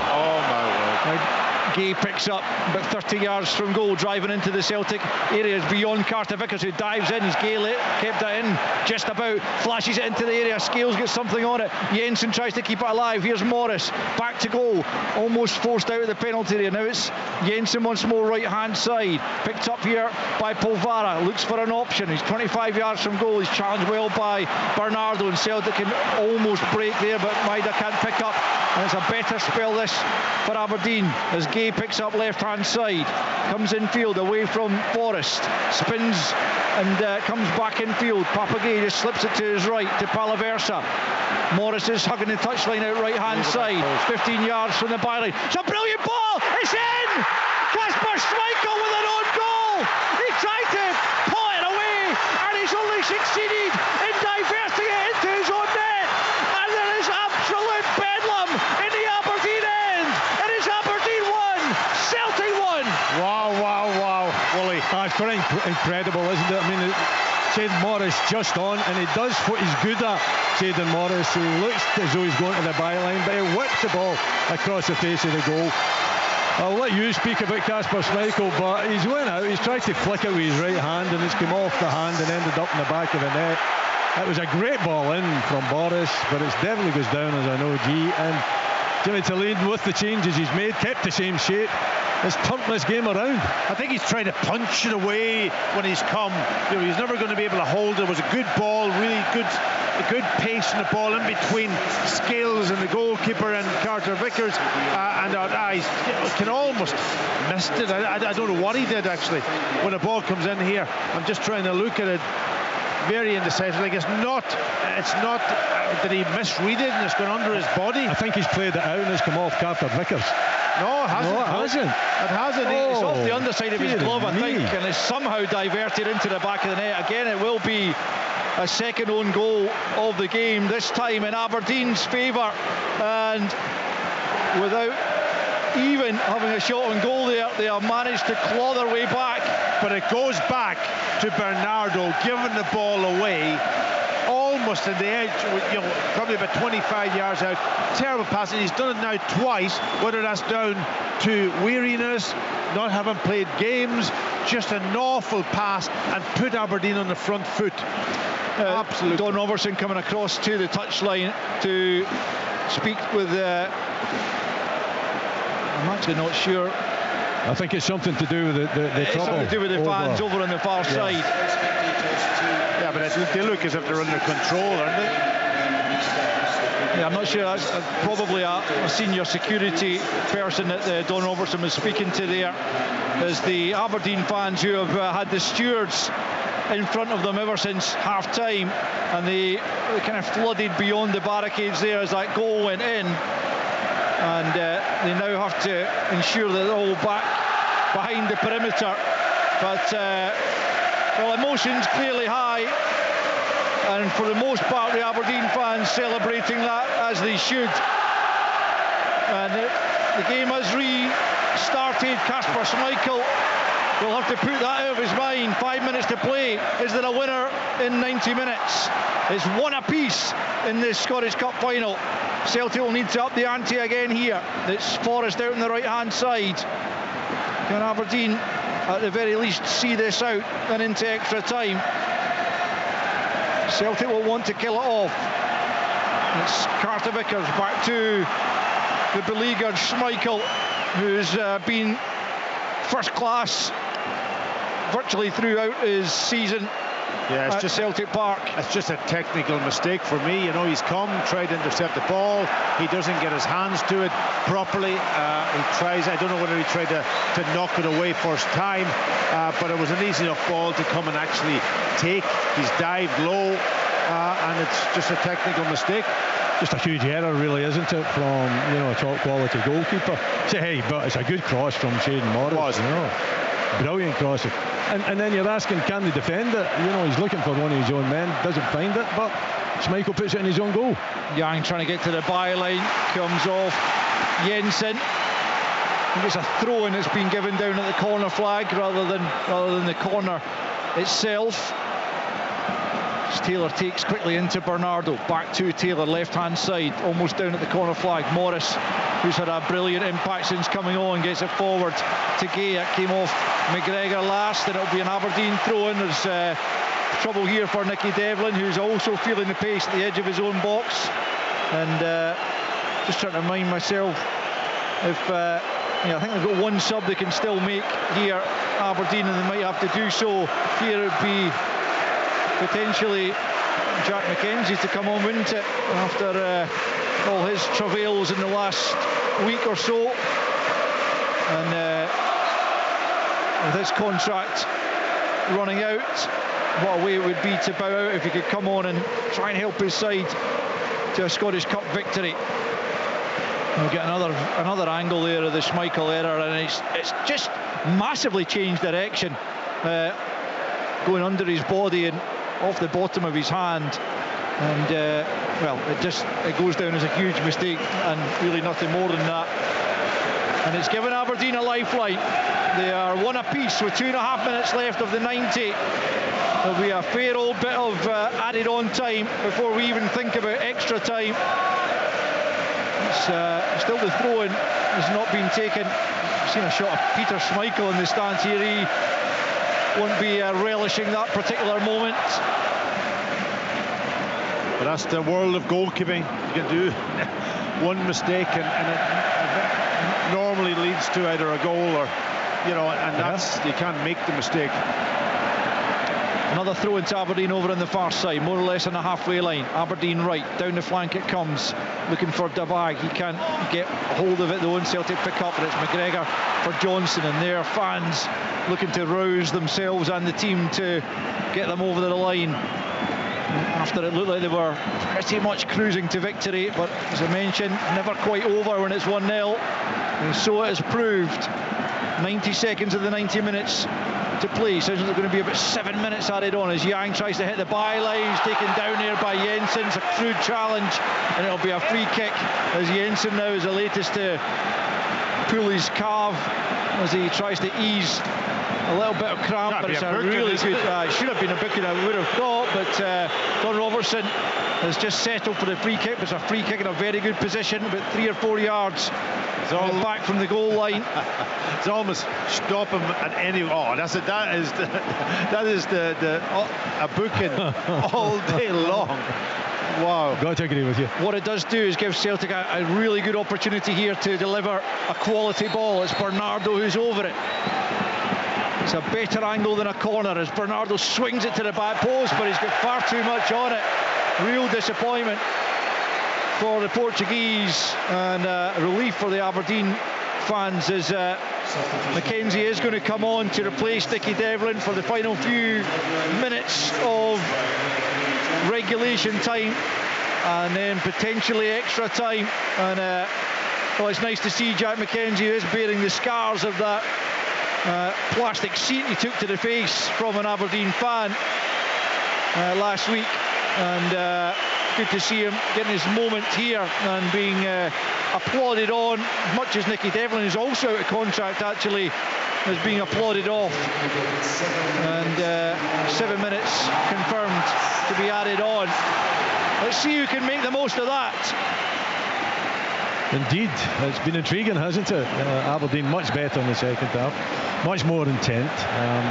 Celtic still, for me, you know, the tempo isn't high enough. They're not doing enough to disrupt Aberdeen at times as well. And Aberdeen deserve to get a bit of good fortune, some poor goalkeeping there. But you put Shaden Morris on. He is an impact sub. We know that. He's got pace. He's got directness. He can drill the ball across the face of the goal. Just make it difficult to defend, and in this occasions Michael couldn't defend it properly. Here comes Scales coming forward from the back for Celtic, looking for an option. It plays it out to the right hand side where Forrest will pick up midway inside the Aberdeen half, right of centre. Plays it back in field to McGregor, and then further to his left to Scales. Scales out to Yang, left hand side, up against Jensen here. Coming in field, just pokes it into Bernardo inside the penalty area. Now it's back with McCowan. Forrest inside the box. Can he find room for the shot? Goes on the outside, tries to get it across goal. Knooster and Mackenzie doubling up there to make sure it goes behind. Yeah, just the space was slightly open up for McCowan there. I thought he should have taken the shot on, but he elected to pass it to Forrest, and then eventually effort across was blocked.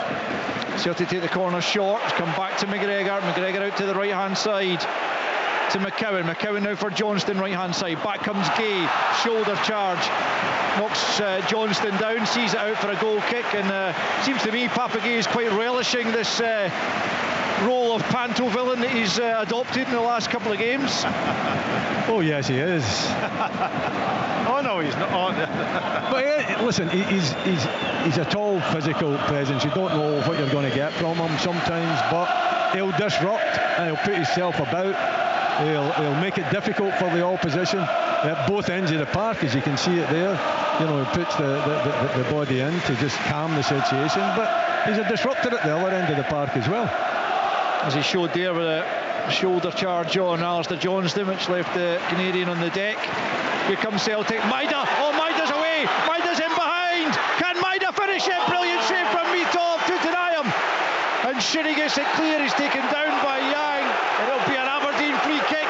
That could and perhaps should have been the moment for Dyson Maida to finish it off, as Yang gets a yellow card for his challenging Graham Shinnie. That seemed maybe a bit harsh, but Dimitar Mitov coming up with a massive save to deny Dyson Maida. Oh, the big moment right at the end of this game with another 5 minutes left.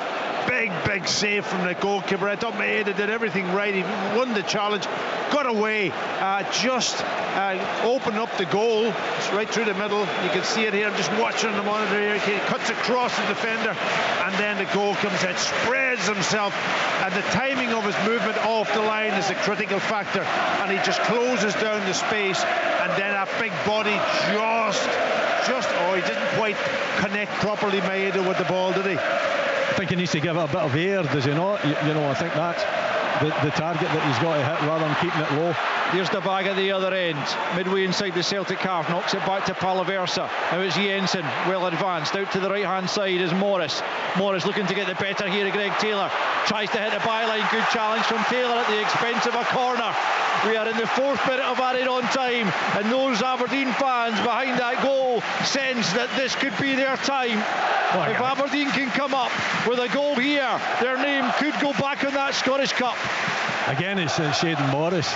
You know, he just terrorises full-backs there, and he does it with Greg Taylor. Greg Taylor does reasonably well to stop the cross coming in, but it's that corner has been given away at a crucial time. 94 plus minutes in the clock. 3 minutes of added on time left. The corner on the right hand side. What can Aberdeen produce here? And it comes onto the penalty spot. Knuster wins it. Aberdeen trying to make something of it. It's Polvara going back the way. Maida makes the challenge and now leads the counter-attack. It's Maida bursting forward up to the halfway line. Through 2 or 3 challenges. Still Celtic come. It's Forrest, left-hand side. Tries to dink it back through for Maida, but it's too close to the keeper. Well, the Celtic fans are howling because they want a free kick. It's got to be a free kick, though, but because the game, moved on a couple of seconds, but you can pull it back. But it was Aberdeen was desperate to try and stop him. Out to the right hand side, it's Aberdeen. It's Morris now coming forward for Aberdeen, up to the edge of the penalty area, plays it to Jensen. Jensen right hand side, it's going to be another corner off Taylor once more. It was claimed for handball against Greg Taylor, looked to be, if it was his arm, it was right by his side, certainly no penalty, but it will be a corner. There's a yellow card shown to goodness knows who in the middle of the park there.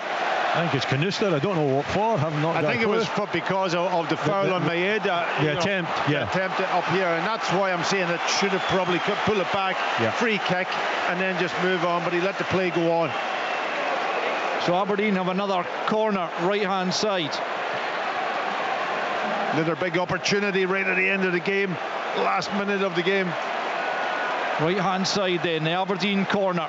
As we approach the final minute of the 7 added on, and it comes near post, a poor ball. McGregor's header only as far though as Morris. Helps it back in. It's got to be offside. It's over the top anyway from Jack Milne. The flag does go up, I think rightly against Knuster. We'll double check that in a moment, but he looked to be in an offside position as he chested it down for Milne, and it remains Aberdeen 1, Celtic 1 with less than a minute to play as Celtic come forward. Down the right hand side, Forrest can't get there. Mackenzie first to it, can only clear it as far as McCowan though. Luke McCowan into Maida, inside the area. What can he do here? Morris comes back. Bernardo for Taylor. Taylor sweeps it to the back post. James Forrest now. Final seconds of the 90 minutes plus added on time. It's Forrest. Back to McGregor. Is he the man?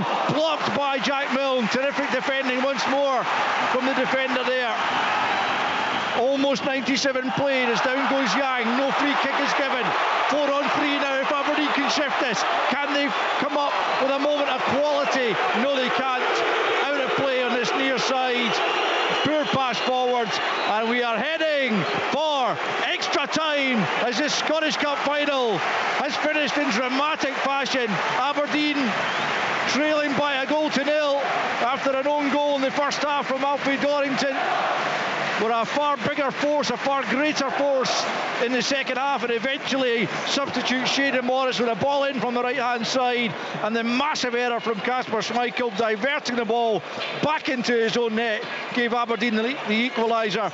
Maida probably should have finished it in stoppage time, but denied by Mitov, ensuring us of another 30 minutes at the very least here at Hampden in the Scottish Cup final. At the end of 90 minutes, it's Aberdeen 1, Celtic 1. Aberdeen versus Celtic. The Scottish Cup final on Sports Sound from BBC Radio Scotland. This Wednesday night, the Key Sessions present Deacon Blue in concert. Good evening, people of Embra. Hear timeless classics and brand new music taken from their incredible Usher Hall set. And afterwards, I'll be in conversation with the band's very own Ricky Ross. That's Deacon Blue on the Key Sessions with me, Roddy Hart. Wednesday night from 8. Thank you. On BBC Radio Scotland and Sounds. You're listening to Sports Sound live from Hampden Park. Aberdeen 1, Celtic 1. The Scottish Cup final is going to extra time. The players down below us here getting a pep talk from their managers, Tom English. I think what we saw in the latter stages of that second half there is why we love Scottish football. It was so dramatic. It was so dramatic, but it was bonkers, right? It was just it was like watching a children's match. You know, everybody's charging around like lunatics. There was no shape to it. There was nobody was in control. No problem, Tom. No problem with that. That's what we want. Nobody knew what was going on. There was bodies everywhere. There were tackles flying in, balls passed. I mean, it was just crazy stuff. Aberdeen's fitness levels, I have to say, are astonishingly good, because they had to soak up an awful lot of pressure. I don't know how many Celtic crosses and shots they've blocked. They've defended brilliantly. They get lucky with the goal, Schmeichel's mishap, but Celtic got lucky with their goal. So they're one piece of good luck each at this stage. I think Celtic have been terrible with their use of the ball. Aberdeen have fought, and they're still in this game, and I didn't think they would be, so fair play to them. No, none of us did, Willie Miller. I think it's fair to say you've got to give an awful lot of credit to Aberdeen. None of us did. At half-time. Kenny, come on, you have to correct yourself. The legend has gone 2-1 Dons. Oh, listen, he's well on course here. He was certainly very positive. He's going to go up and get the trophy if it's 2-1 Dons. You know, the important thing is it's been a brilliant second half, isn't it? I mean, it's been great.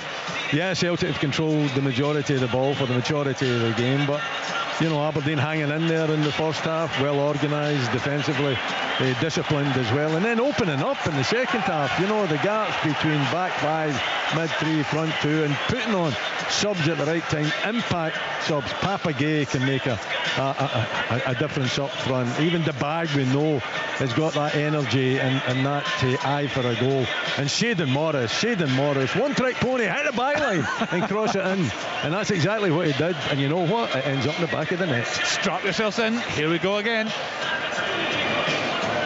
Celtic will get us back underway at the start of extra time. Luke McCowan was back the way to Callum McGregor. Celtic going from right to left in the first period of extra time.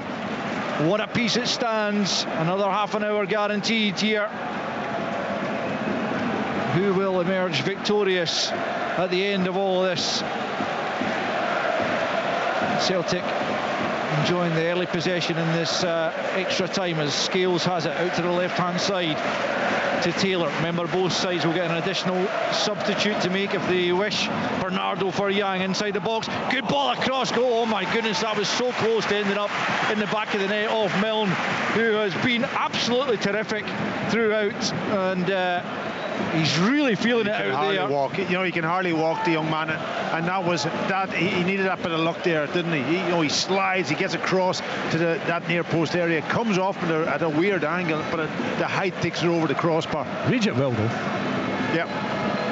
Here's Bernardo, left hand side, corner kick into the edge of the box. Liam Scales rises but knocks his header way over the top, and so with just over a minute of extra time played, it's still Aberdeen 1, Celtic 1. Quite an occasion this has been, and it's far from over yet. No, listen, what we wanted was a competitive match too, didn't we? You know, we have that now. You know, there's 2 goals in it. Yes, there were lucky goals for both sides, but there was chances also in that closing period, and a lot of action, a lot of excitement, I could say, and that's what we want in a cup final. Celtic have still got 3 subs they can make, actually. Aberdeen just the one, I think. Yeah, just that additional one they get, having made 5 in the 90 minutes. Here's Polvara, right hand side. Looks like Tobers is getting ready to come on, actually. He's still got a bib on, but he's otherwise fully stripped, and I wouldn't be surprised if it was Milne who's in possession here who would be replaced, because he looks absolutely out on his feet. Here's Morris though, right hand side, up to the Celtic penalty area, just behind the bag, might come for Jensen. Good challenge in the edge of the box from Bernardo, who himself is feeling his hamstring. Now it's Forrest become very stretched. That's a really cynical foul there in the middle of the park from Palaversa, and a yellow card rightly sent in his direction as he took down James Forrest to stop that attack. Yeah, cynical from Celtic's perspective, but also a good foul from Aberdeen's perspective, because Forrest was away. He was driving through the middle. And I'm worried for Bernardo. You know, he hasn't played many games. He's into extra time. He gave away those couple of balls, and that's down, probably maybe more down to decision making and tiredness. Decision making is affected from tiredness. I'm not sure. Maybe Sloop could go in the middle of the pitch for them. He's played there before under Brendan Rodgers with Leicester, so he could be one that they could come on if he starts really struggling. He was stretching there a little bit just a minute or two ago. On comes Tobers, as I mentioned, for Jack Milne. And Celtic get the game going once more. It's Johnston out to the right hand side to Forrest. 3.5 minutes of extra time played, still one apiece as it stood at the end of the 90. Scales plays it to Taylor, just about 15 yards inside the Aberdeen half. Aberdeen again just dropping everyone deep. Carter Vickers takes a wee bit of a chance there against the bag, but he gets the pass off to McGregor, and now it's Forrest. He tries to play it forward left footed, but too much on it for the run of Johnston. Tober sees it behind. It would be a goal kick to Aberdeen. What's the game plan now for Aberdeen, Willie? Do they try and continue playing as they did for the most part in that second half, which clearly got them greatest joy, or do they try and absorb a bit of pressure and give themselves a wee bit of a breather? No, I think they continue to play the way that they've played since the changes have been made. James Forrest is down, by the way, over on the far side, needing a little bit of attention. We'll keep an eye on that one. But no, they've got the two strikers up front, two strong physical runners as well that can cause defences problems. They've got Morris, who we know he's got pace to burn, and if you get him 1v1 with anyone, with any fullback in the country, then he's going to beat them. He's going to take them for pace. So I don't think you can do much with Shade Morris other than hope that he can get on the ball from an Aberdeen point of view and cause problems down this right hand side. And I think the shape will stay the same, and as long as there's still one, has all the substitutes Aberdeen have used all theirs now. They're all used now, so I think they just stay the same way. I can't see them, Jimmy Killeen, getting on a message on that they're going to drop back and play the low block. I think it's just going to be that second half performance type where still five, but midfield players and two up top and gaps in between them a little bit larger than what it was in the first half. Well, that's a real shame for James Forrest. His cup final is over almost before it began, and he's been replaced by Johnny Kenny for the bulk of extra time. The young Irish forward who got his first Don's goal on his first start up at Pittodrie just a week or so ago, and he's on now to try and grab his side what might well prove to be a winning goal in this cup final. Yeah, Maeda's moved back out to the left side, and obviously Yang's still on the right, so it's just the same shape, just a change of personnel. He's looked pretty accomplished when we've seen him in a Celtic jersey this season, Johnny Kenny, as Liam Scales gives the ball away almost to Shane Morris, and then he turns the ball back to Schmeichel, and Morris will chase it, but Schmeichel's cool enough to get that back to Scales. Sloop's going to come on as well. Yeah, the problem really now for players is just tiredness just creeps in, and mistakes eventually happen, and you don't want to be the fall guy, do you? Losing a cup final, that's for sure. Celtic come forward down the right hand side. Here's Yang in the angle of the box, plays it into Kenny. He's well challenged, but it comes back to the edge of the box there for McCowan, who just took the snapshot, really instinctive effort, but straight down the throat of Mitov, and Aberdeen survived that particular attack. 96.5 played as Jeffrey Sloop prepares to come on. I wonder if that's just a straight swap for Greg Taylor as it's launched over the halfway line by Mitov. The bag helps it forward. Scales beats Gay to it. The bag nods it down once more. Gay helps out to this right hand side. Morris nods it down. Jensen's got a good touch now for Gay. Gay about 25 yards from goal. Carter Vickers steps in. Don't think it was going to reach the bag anyway, but Celtic get it clear, but it's going to come back at them here. Morris just outside the box on the angle. Maida coming back to try and help out Bernardo. Still it's Morris down almost at the corner flag. Can he get the cross in? He's going to try and buy a corner, but he tried to play it off Maida, and Maida let it through his legs, and McGregor picks up instead, and Celtic can come away with possession. Johnston infield to the edge of the box to Carter Vickers, and now McCowan back out to the right for Johnston. 7.5 played in extra time, still one apiece as Yang tried to play that into Kenny, but the two were on a different wavelength there. Polvara's ball forward won't find Gay either. A little bit untidy just at the moment. Players left, right and centre are stretching off, trying to keep themselves supple for the closing stages, as Schlupp still waits to enter the fray. Scales has it just inside the Aberdeen half, plays it into his captain Callum McGregor. McGregor forward to McCowan. McCowan goes back the way to Scales. Scales bringing it forward, 20 yards or thereabouts into the Aberdeen half he comes. Just nudges it to his right to McGregor. McGregor then finds Johnston about 25 from goal. Out to the right hand side to Yang. Yang, as the sun threatens to come through the clouds here at Hampden, is a poor ball from Yang straight out of play, and it's going to be a goal kick to Aberdeen. They've played almost 9 minutes of extra time here, and it's still Aberdeen 1, Celtic 1. Yeah, and the sun's breaking out at Hampden, will he? Schlupp's going to come on in midfield by the looks of it for Bernardo. Yeah, I thought that might happen. He can play in there. You know, he's done it effectively before. He's strong, he's physical. He can play, he can get on the ball. And whether I think he is going in there as Greg Taylor is going in there, and he's going to go into left back. Yeah, well, Greg Taylor effectively plays in midfield for much of the time anyway, so he should be able to adapt to that pretty comfortably. But Bernardo makes way for Jeffrey Schlupp, man on loan from Crystal Palace, who of course won the FA Cup for the first time in their history this season. Here comes Celtic bursting forward. It's McCowan helping it on to Kenny. Kenny will chase that, and he's kept it in over on the far side. Good energy from the substitute to do that. Just over 5 minutes left in this first period of extra time. One each it stands between Aberdeen and Celtic. It's been a really riveting cup final this. Aberdeen making it a good contest in the second half and getting the goal to take it into this extra period. As Scales plays it square to Carter Vickers, and now it's Johnston out to the right hand side to Yang, up against McKenzie. Infield he comes, away from the bag as well, finds Callum McGregor, 25 from goal. He's going to try and curl it. It's just off target from the Celtic captain. He puts his head in his hands, which suggests it was pretty close. He's been a menace from that kind of range all season. Not that time though.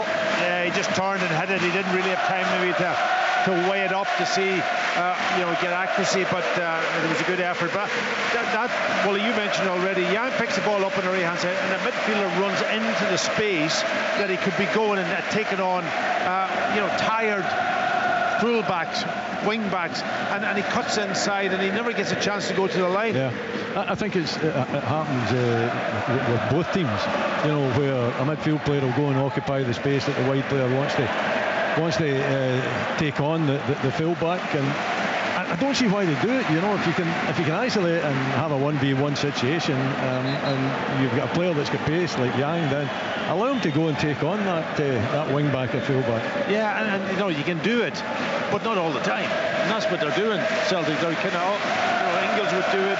Obviously Johnson does it as an underlapping full back. Obviously McCowan is doing it now in that position, and let him go 1v1, and then the next time he can make that run if it's not happening for him. Palaversa was the latest player to be treated for cramp there, but he's back up, and Aberdeen take the throw-in over on the far side, and it's back with Mitov just outside his penalty area. It's a good game, Mitov, when called upon. Not much he could have done about the goal. He's sent it all the way through to his opposite number, Kasper Schmeichel, there with about 3 minutes left in the first period of extra time. It's Carter Vickers out to Johnston on the halfway line on the right hand side, bringing it forward out to Yang, hugging the touchline. Back it goes to Carter Vickers. No real big chances, you'd have to say, so far in extra time. As Scales plays it into Taylor there. Taylor gets it back from McGregor. Into Sloop it goes. Sloop back out to Taylor, left-hand side. Good challenge from Morris, though, to knock it out of play. It will be a Celtic throw-in, about 25 yards from the corner flag as they come down the left-hand side, and Sloop's taking it into Taylor and got it back then to Scales. Scales plays it square to Carter Vickers, midway inside the Aberdeen half, up to Kenny. Kenny lays it off for McGregor. Now it's Taylor, out to Sloop, just inside the box, left-hand side, slips it back for Taylor. Taylor tries to squeeze it across the box. It's Polvara, beg your pardon, who's in the way at the near post. It's behind for a corner, Celtic corner. 13 minutes of extra time played, still 1-0. Yeah, I think from a Celtic point of view, good sharp build up there, intricate passing, but with intent to get to the byline and winning that corner. And from an Aberdeen point of view, it's just about concentration. You've got to make sure that you're on your toes, concentrating and making sure that you're picking up men in that box. McCowan with the outswinger here then, left-footed, left-hand side, and it comes, it's over Scales, who's going to break to. It's hacked away by Polvara, and McGregor will pick up left-hand side. Knocks it back to Johnston. A couple of minutes remaining in this first half of extra time. 1-0 at Hampden in the Scottish Cup final. As McCowan plays it back to Scales. If Celtic are to lift the treble, it'll be a hard-fought way to do it. That's what it should be in a cup final. you have to earn it. There's no easy games. Sloop gets it back to Scales, midway inside the Aberdeen half. Aberdeen with everyone behind the ball once again. The back comes across and tries to close down McGregor. McGregor still has it, middle of the park. Out to Maida it comes. A minute left in the first half of extra time. Maida plays it back the way to Scales. Scales for Carter Vickers, closed down by Devine, but gets the pass off to Johnston. Johnston on to McCowan, a little slip there, tries to get the pass forward. Knuster in the way though, and he'll come forward on that left hand side, tries to bundle his way past Luke McCowan, goes down, gets himself a free kick. It's a bit debatable from this distance, but Aberdeen get the decision right on the touchline left hand side. 30 seconds left in this first half. Still Aberdeen 1, Celtic 1. I would say he was hoping for that.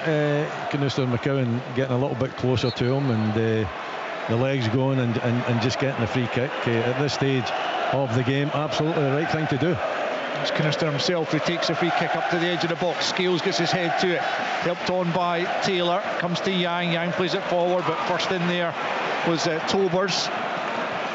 Johnston helps it forward. Celtic pick up on the right hand side. Have they got time to mount one final attack? It's McCowan right hand side, plays it forward for Yang. There's 2 minutes of added on time, so yes, they do have time to try and get it forward. It's going to go out for a throw in to Celtic, about 15 yards from the corner flag right hand side. It's taken back the way to Carter Vickers. Plenty of time to think about his next move. It's out to McCowan, back into McGregor. Celtic trying to get their noses back in front. It's Scales to Sloop, about 30 yards from goal, comes up to the edge of the box, out to Maida it goes. Maida who passed up that opportunity in injury time to win it for Celtic. Here he is once more, left hand side of the box, back to Sloop. And now Scales, closed down by Gabe. He steps away deftly from him. Now Morris comes out to meet him, and Scales can't get it beyond him. It's off Morris for a throw-in. We've got a minute left of added on time in first half of extra time, and the score is as it was at the end of the 90 minutes. Aberdeen 1, Celtic 1, but here comes Celtic again. It's Yang, down the right it goes for McCowan. Knuster comes across on the cover, just trying to see it out. McCowan claims it should be a corner, but Knuster gets the decision, and it's a goal kick to Aberdeen, and it's still Aberdeen 1, Celtic 1. That's that same run again, obviously Johnson, but Knuster, reading it, getting there, blocking him off, and just struggled a little bit. Mitov is now stretching his hamstring, Wally. The goalkeeper stretching their hamstring. Well, what's the world coming to? Mitov in no great hurry over this goal kick. It looks like we're going to go into the second half of extra time at one apiece, with just a few seconds remaining of this first period. No further goals since the end of the 90 minutes as Mitov goes long, looking for Gay up against Scales. Scales does well. Comes to McGregor, and now it's Johnston forward. It's a loose pass, but it is half time as Gay has stayed down after that aerial challenge with Liam Scales. He's just slowly getting back to his feet, but it's as you were at the end of the 90 minutes. No great chances, you would have to say, in that first period of extra time. And I'll just hand you back briefly again to our host, Kenny McIntyre. Thank you to Alistair Lamont. Very tense here at the National Stadium. A reminder, more cup final action for you tomorrow. The Women's Scottish Cup final, Glasgow City against Rangers. We kick off at 1:30 on Sports, and before that, off the ball as usual from midday. Tom English, what have you made there? It's been quite edgy, quite tense. Not really a lot to talk about in that first period of extra time. No, it's incredible nervousness out there from both sides. Misplaced passes. Again, McCowan had a shot straight at Mitov. McGregor fired one over. Celtic are the ones again on the front foot, but their quality isn't good enough. Their quality isn't good enough to break through what has been an astonishingly resolute Aberdeen defence. They're covering the ground. They're getting back into position so quickly. They're putting their bodies in the way. Anytime Celtic get it, there's normally 3 and 4 Aberdeen men around them. So their work rate is, it's world-class work rate. The game isn't world-class, far from it. But Aberdeen are defying all the doubters here with their just mental toughness. These guys had the mental resolve of a blancmange for half the season, and now look at them. They look like a serious team in terms of that grit and determination. You speak of the tension. We've got a lot of Celtic fans around us here. I think they're all looking very tense and nervous when we are seated here in the gantry. It's been a really fascinating, certainly since half time. That second half was, at the end, as Tom said, it was absolutely bonkers. It was end to end. It was terrific stuff. Aberdeen got the equaliser thanks to that horrendous mistake from Kasper Schmeichel. Not much to talk about in the first period of extra time. 15 minutes to go here at the National Stadium. We could have a penalty shootout. So stay tuned for all the action right here from the National Stadium and Sports Sound. This is Scottish Cup final. Back to Alistair Lamont. Thanks, Kenny. Aberdeen will get us off and running again. Although how much running will actually be done in this second period of extra time is questionable. The players, especially those who started the game, of course, have really been running on empty for a period. Might well come down to that fitness in the end. A mistake perhaps coming as a result of tiredness, or maybe, just maybe, a moment of real quality to clinch the cup final victory for one of these sides. It's back with Polvara, who is playing at right centre back. An unfamiliar role for him as Morris makes up great ground and Sloop has to make a despairing challenge to prevent him getting away from him and concedes the corner. But Shayden Morris, we know he's fast. He must have made up 2 or 3 yards there. Incredible stuff. I tell you what, Sloop had to make the tackle. He went to ground and he had to make the tackle. He was stretching, otherwise he was in. He's a weapon, Shayden Morris. See, when you bring him on and he's got that impact and he gets a bit of space and he's got that determination, and if he gets it a little bit of room like that, and he had no right to get to that ball before Sloop, and he just kind of glided past him, and Sloop, desperate challenge, stretching all the way eventually. Palaversa then from the right hand side with a corner kick, out swinger towards Knuster. It's Gay that wins it, smashed towards goal by Polvara, and it's only a half a yard over the top. What a volley that was from the American, but over the top, and it's still one apiece. Yeah, Celtic struggling to win the first ball and ends up coming down, and he didn't get his body over the ball, and he was in a great position, nobody round about him, just to make good contact. Great connection on it, didn't he? And had it been on target, I'm not sure Schmeichel would have been able to react in time. Difficult one though to take though, that coming out there. But he's capable. Polvara, he's got a lot of ability. Playing in an unusual position for him, as far as I know anyway. I don't know his total history, but normally a midfield player, doing an excellent job at the back. Yeah, no, he is, as far as I'm aware, certainly pretty much been a midfielder all his days, certainly signed as one, but needs must for Aberdeen this afternoon as they have a throw in on the left hand side. It just comes off Gay, who's claiming he was being held and unable to bring the ball under control, but Don Robertson not interested. Alistair Johnston takes the throw in back the way to Carter Vickers. Still 1-1, 17.5 minutes of extra time have come and gone.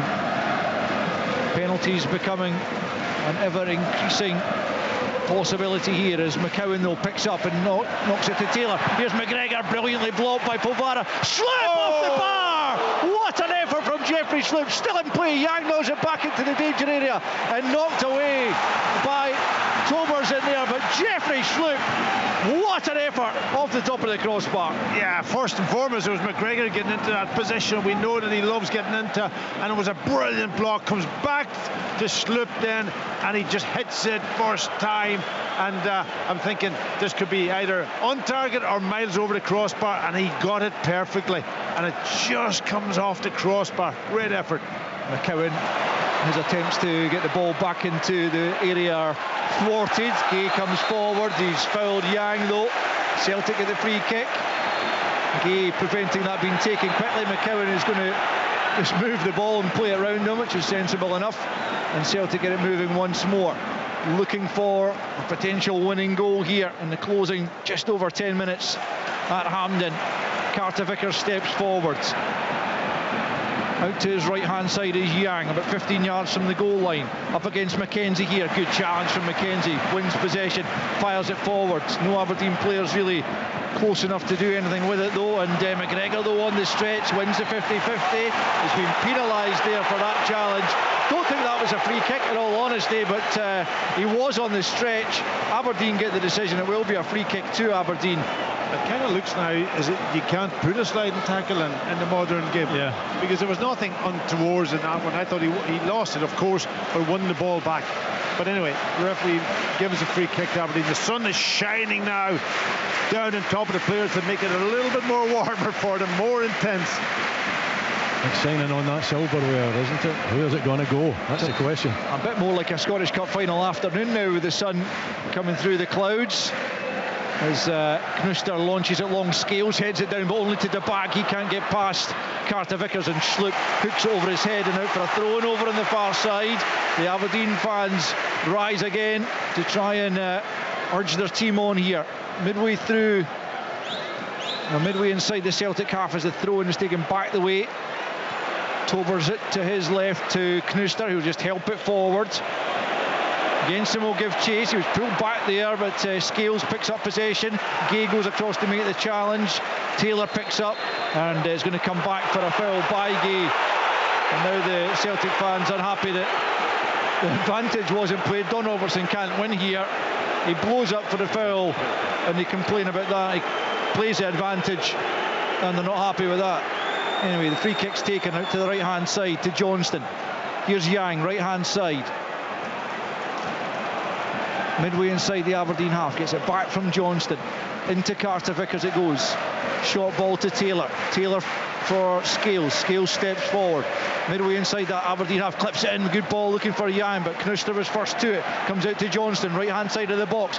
Sends it back. It's a really good ball. Johnny Kenny was in there, but he sends his header well wide of target. Aberdeen goal kick. 21 played in extra time. It's Aberdeen 1, Celtic 1. Oh, I thought he just should have done better, the young man.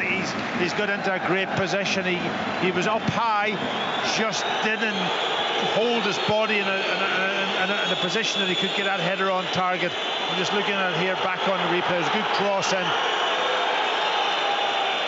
Yeah, just comes off the side of his head and goes by the far post. 7.5 or 8.5, I beg your pardon, minutes to play as Mitov is being urged to get a move on. I mean, I can't imagine Aberdeen are desperate for penalties. I imagine they would rather play the game and try and win it in extra time if they possibly can. 50-50 though, that's the thing, you know, it's about your nerve then, and penalties, not easy. Here's Carter Vickers picking up just inside his own half, plays it out to the right hand side to Johnston. Johnston out to Yang. on the touchline here. Tries to get the better of Mackenzie. Mackenzie does enough and helps the ball to Dabag. Carter Vickers slides in and gets there before Gay. Aberdeen pick up though. It's Shinnie midway inside his own half. Back to Knuster into the midfield to Palaversa and out to Mackenzie. Good composed football that from Aberdeen. Mackenzie hoists it forward. Scales gets the header, but he wasn't talking to Sloop, or he wasn't listening. And Aberdeen pick up. It's Papagay goes for goal straight into the arms of Kasper Schmeichel from 15 yards. That was a chance, maybe the chance for Papagay, but he couldn't get the better of Schmeichel. 23 almost played in extra time, still 1-1. Oh, it's a huge chance, isn't it? You know, poorly executed. You can see what he's trying to do with the right foot. He's trying to curl it beyond Schmeichel and goal, but doesn't get enough pace on it, doesn't get enough width on it. It's pretty much straight to the Celtic goalkeeper, and it's an easy take. But another good opportunity for Aberdeen. They're still creating chances, even though Celtic still having the majority of possession. But Aberdeen looking dangerous on the counter. Celtic have it at the back. I say at the back. It's well inside the Aberdeen half, but their furthest player, outfield player back, Carter Vickers, plays it square to Scales. 6.5 left to play of extra time, plus any additional, and then we are into penalties unless there's a winner. Here's Yang at the edge of the box. Johnson's with him, just touches it to him. Back to Yang. Yang infield to McGregor. 25 yards from goal. Plays it square to Scales. Is he going to take the shot on? No, he leaves it to Sloop instead. Sloop at the edge of the box. Into the area it comes. Kenny can't make anything of it. Now Carter Vickers about 30 yards from goal. Scales once more and Sloop again. Going back the way. Scales will play it out to Johnston. Johnston on the right hand side, up to the angle of the box, then stands it up to the back post. Looks like he's put too much on it. Maida will go and keep that in though. Down at the corner flag, back to Sloop it goes. Morris forcing him back the way, but Scales has it, and now it's Carter Vickers. Is there a moment of class left in this Scottish Cup final to win it for either Celtic or Aberdeen? It's Sloop out to Maida. Maida with 33 goals for the season.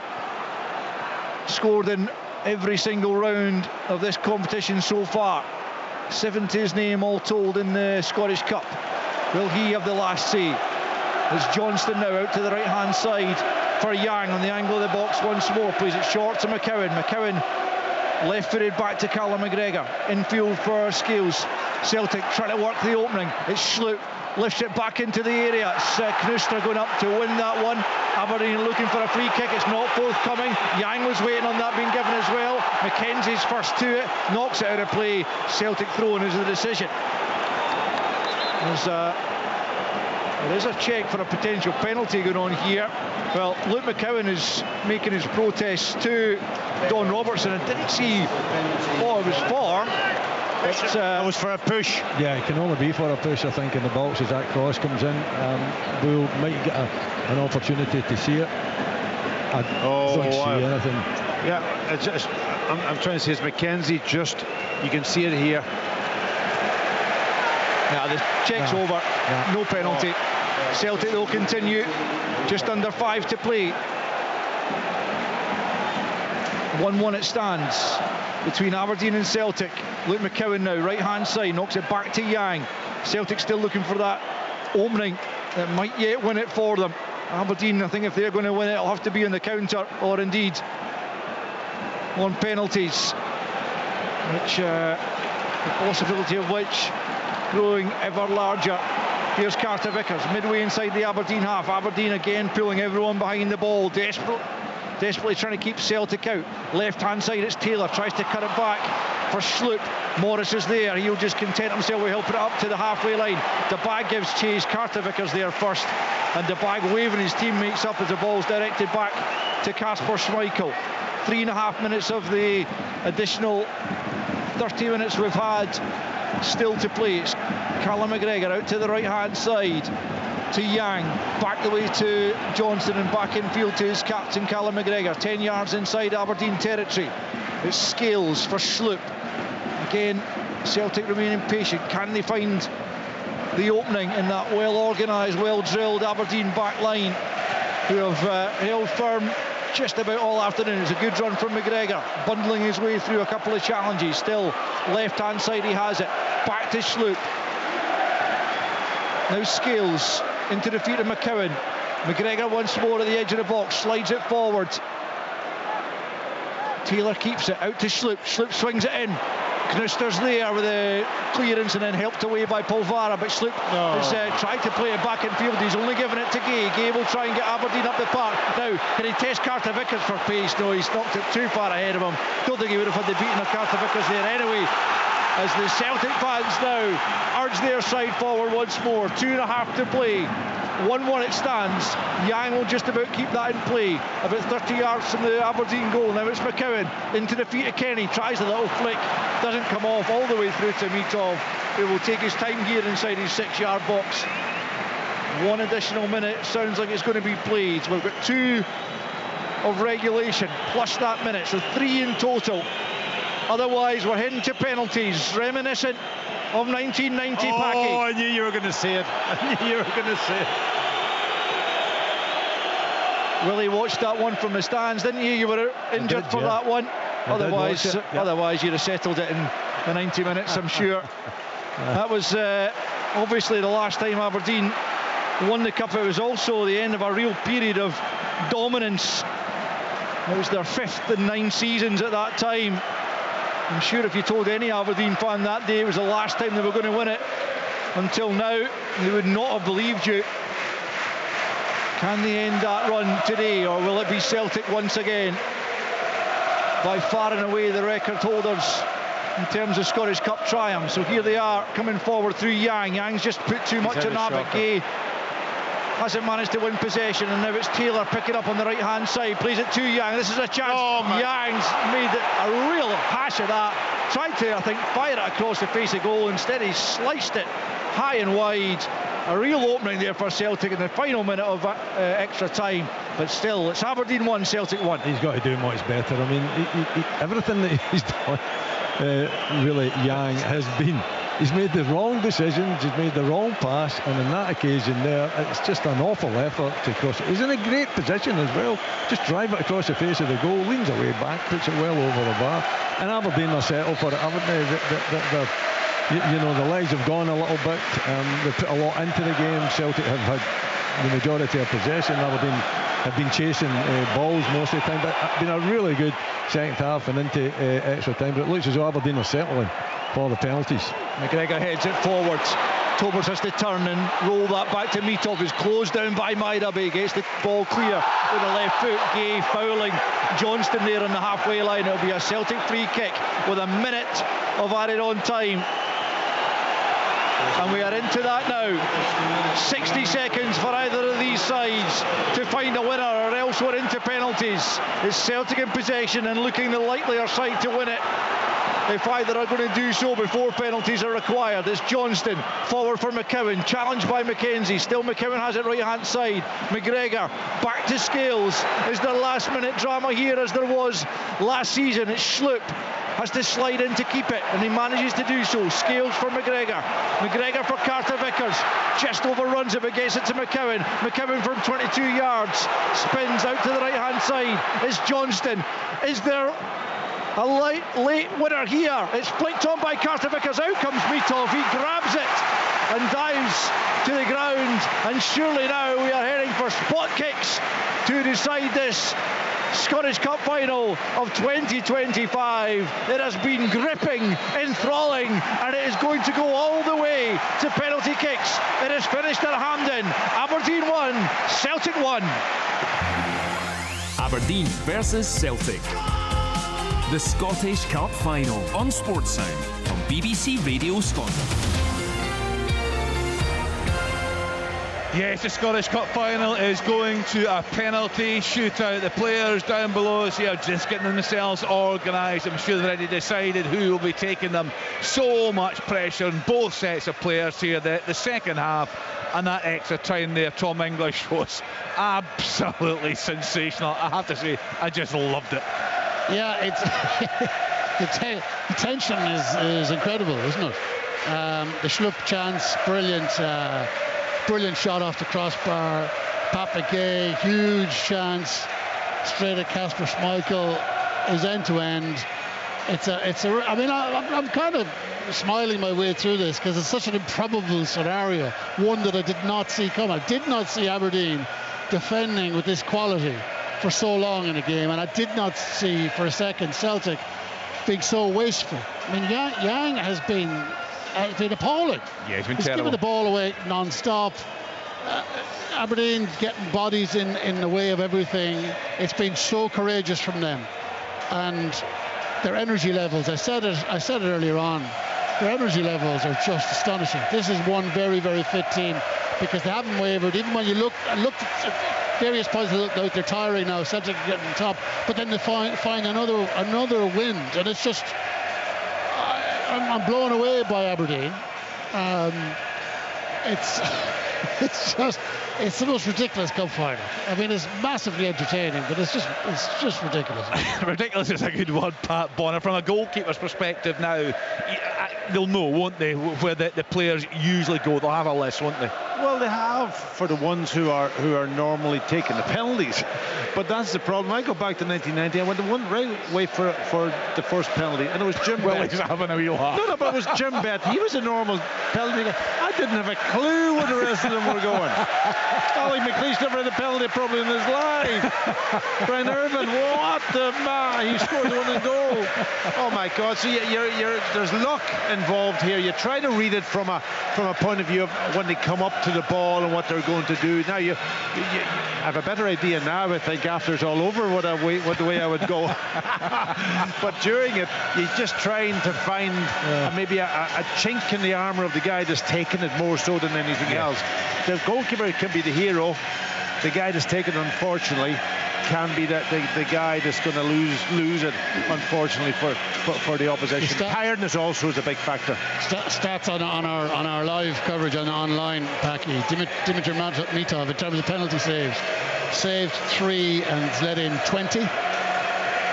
Kasper Schmeichel saved 26 and has let in 93. 93. Well, I would love to go back to my record. I had a good record, not in penalty shootouts, but during games. That's not about you. During games. It's not about you today, Pat. In all fairness, Packy, it's not about you anymore. Well, it's not about me. It's not about me. Well, I'm thinking of both these managers here today. Brendan Rodgers looks at history, the first Celtic manager to get 3 trebles. And for Jimmy Tulleen, he writes himself into the history books here today. He does, yeah. As Aberdeen's little bit of history, it's been so long since they've lifted the trophy as well. And what it does, Kenny, and I said this to Jimmy in my magnificent interview that you've seen. Don't you laugh? That was great. It was very good. And I said that to him. I says, you and the chairman have got long-term plans. Long-term plans in football are difficult. But if you've got a trophy sitting in the boardroom, then that gives you that freedom, that time to convince the Aberdeen fans that he's the right man. The chairman's convinced he's the right man. This season's been unpredictable. He's still got a lot to do, but if he gets that trophy this afternoon, that will give him time. They should get a camera on Dave Cormack for this penalty shootout. That would make good viewing. Right, over to you, Alistair Lamont. Thanks, Kenny. The penalties will be taken at the Celtic end, and Callum McGregor, who clearly won that coin toss, is going to take the first penalty. It is he against Dimitar Mitov. Callum McGregor taking the responsibility on of that first penalty, and the Aberdeen fans from a distance try and influence this, as the Celtic fans at this end and to our right hand side try to suck this ball into the net. Celtic having beaten Rangers in the League Cup final on penalties, can they do so again in the Scottish Cup? It's McGregor, saved by Mitov, away to his right. Callum McGregor holds his head in his hands, but it is first blood to Aberdeen in the penalty shootout. Yeah, it was a good save. Good save. You read it, as I said. You kind of trying to read the taker. He's almost showed him where he was going to put it there. I think Callum. He went for a little bit of pace. It was a nice height for Mitov, and he's got the spring and the dive, and he puts that ball, keeps that ball out of the net. You don't have to catch it. You don't have to do anything. All you've got to do is keep it out of the net. Graham Shinney, the Aberdeen captain, will take the first Aberdeen penalty up. He steps into the roof of the net, and Aberdeen have the advantage. It's 1-0. What a strike that was, wasn't it? For a moment there I thought it was going over the bar. I must admit, it that much height on it. Left foot, he just drilled it. Kasper Schmeichel going the wrong way to his left. and Shinnie putting it to his left, and it nestles in the back of the net, high up. Wonderful penalty. Johnny Kenny, is it? It's stepping up next for Celtic. The young man taking a lot of responsibility on his shoulders. 21 years of age. He's come into the first team squad this season, and he's got a big moment ahead of him here. Up he steps, right-footed. Johnny Kenny scores for Celtic. It's one apiece. Well, that's bravery for the young man, isn't it? Hasn't played many games at all. Coming over and making a name for himself, and slots the penalty away with the goalkeeper going the wrong way. Dante Polvara, another substitute. I noticed Kasper Schmeichel was doing this in the League Cup final penalty shootout as well, just coming off his line, just trying to slow things down, a little bit of gamesmanship, and he's slowly making his way back to his line with his arms spread as Polvara steps up. Another right footer. Polvara slots it in, sends Schmeichel the wrong way. It's 2-1 Aberdeen. Really cool and calm from Dante Polvara. Been out this season for such a long time with injury. He's slapping that jersey, he's slapping that badge, isn't he? It's low. Again, Schmeichel goes the wrong way and it ends up the back of the net. Luke McCowan will take the third Celtic penalty. 2-1 it stands to Aberdeen with 2 apiece taken. Luke McCowan needs to score here. Left-footed, Luke McCowan into the back of the net it goes, and 2-2 it stands as Luke McCowan sends Mitov the wrong way. Yeah, it's amazing. All the penalties to score so far, the goalkeeper's gone the right way, or the wrong way, sorry. And the one that he saved, he goes the right way. But he just waited there just for the goalkeeper to slightly commit, maybe a second too early, and then just slots it into the corner. Up steps Ori Dabag, whose goal brought Aberdeen here. The semi-final extra time victory clinched by the Palestinian, and he has a chance now to put Aberdeen 3-2 in front. As up he steps, left-footed into the top corner. Another brilliant penalty from Dabag, and Aberdeen continue with the advantage. Sensational, absolutely sensational with the left foot strike. Very similar to Graham Shinnie's. He puts it high into the roof of the net. He's given Schmeichel no chance whatsoever. It's always one of them, you open up your foot and you just hope that the net shakes, that it hasn't gone a little bit too high, but it's up top corner and goalkeeper's no chance.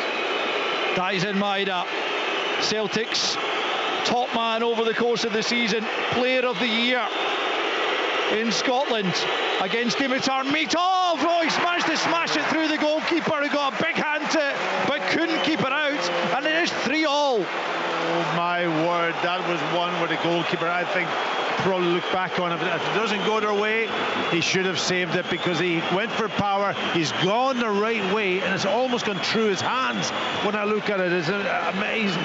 He makes absolutely gets 2 hands to it, and he can almost parries it into the side net. He's palmed it in, isn't he? I mean, it's right at him. I think he's dived, and he's actually dived too much, and he's trying to adjust his hands to get back in close to his chest, and he's just deflected into the back of the net. Ante Palaversa to put Aberdeen back in front in the shootout. The Croatian midfielder. Up he steps and scores, and it's another fabulous penalty into that same top corner. Aberdeen 4-3 up with a penalty apiece still to take, and Alistair Johnston absolutely has to score this. What a good penalty, Willie. Oh, sensational, Becky, absolutely sensational. It's the same side as the previous 2 that were hit high into the bag, and Graham Shinnie and Palaversa, cool and calm, and he just whips it, takes a shot, little run up with the right foot, whips it into that top corner. Fantastic. Alistair Johnston with a massive moment here for Celtic. If he misses, Aberdeen are cup holders, cup winners. Here he is, Alistair Johnston is saved! Aberdeen have won the Scottish Cup! That is sensational! 35 years of hurt and at an end. Aberdeen have done it! They have stopped the treble! Celtic cannot believe it! Alistair Johnston denied! Dimitar Mitov is the hero! What an afternoon! What an occasion!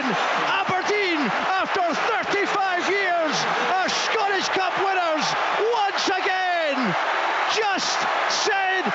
sensational! Well, what a good save, although it wasn't the best penalty to finish up. You could see the nerves, you could see the pressure on Alistair Johnson, but Mitov comes up with the 2 big saves in the game. Wally, it's all yours. It's brilliant goalkeeping, isn't it, from him? Listen, he's got a huge stretch, Mitov. He's a tall figure, and if he guesses the right way and you're hitting it low, then it's going to be really difficult, you know, for that to end up in the back of the net. He has been the hero. He is the hero. There's no doubt about that. But the penalty kicks from Aberdeen were quite sensational. 3 of them were out of this world. So, listen, the doubters were all out there. But I'll tell you what a magnificent afternoon for my old club. I'm looking at, I know Willie Miller is a tough man. He's a legend. He's seen everything. But I'm studying his face to see if there's a tear in the eye. Willie, how are you feeling? How are you feeling? I'm a little bit unsettled, I would say, right now, Tom, to be perfectly honest. A little bit unsettled. But fantastic for the club, fantastic for Jimmy Tilleen, fantastic for Dave Cormack, and wonderful for these fans that are down here celebrating. Just celebrate, stay in the stands and celebrate. Allow the Aberdeen players to enjoy this moment. This is something special, 35 years in the making. It's quite incredible. The underdogs, total underdogs, nobody, including their dogs, gave Aberdeen a chance of lifting this trophy. Maybe apart from me. You did. And they've done it. You absolutely did, Bill. You felt before the game, you felt they had a big chance for it. Let's get down pitch side now. Tyrone Smith, who have we got?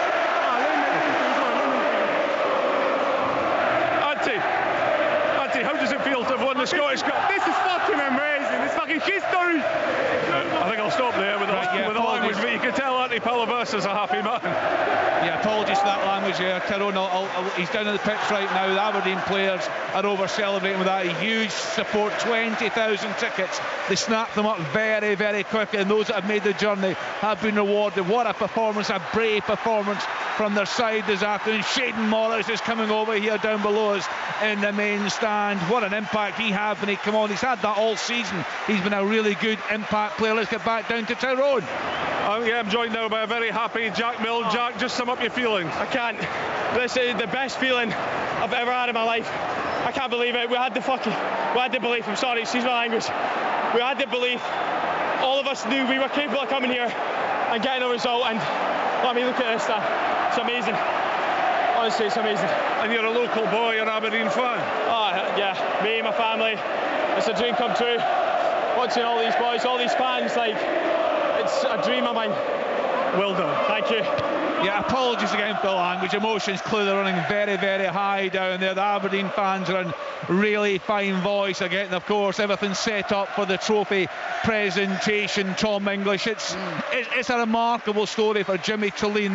The ride that he gave us all in the first half of the season. We all loved the story. They were top of the league. Then to that dreadful winless run in recent weeks. Willie told us the performance has been nowhere near good enough, and somehow they found a way this afternoon. Yeah, it's just an astonishing story for Jimmy Tilleen, for Aberdeen. Nobody, bar Willie Miller, gave him a chance. I think a lot of their own fans were coming down here with a bit of fatalism. They were travelling with not a lot of hope, not a lot of expectation, because of what Celtic have done to them. Right, back down to the pitch, Tyrone Smith. I'm joined by Dante Polvara. Dante, just sum up your feelings. Honestly, I've been here 4 seasons. We've been through a lot. I think obviously second half of the season didn't go how we wanted, and the whole time I've been here, I just wanted to give the fans something to contribute in this occasion.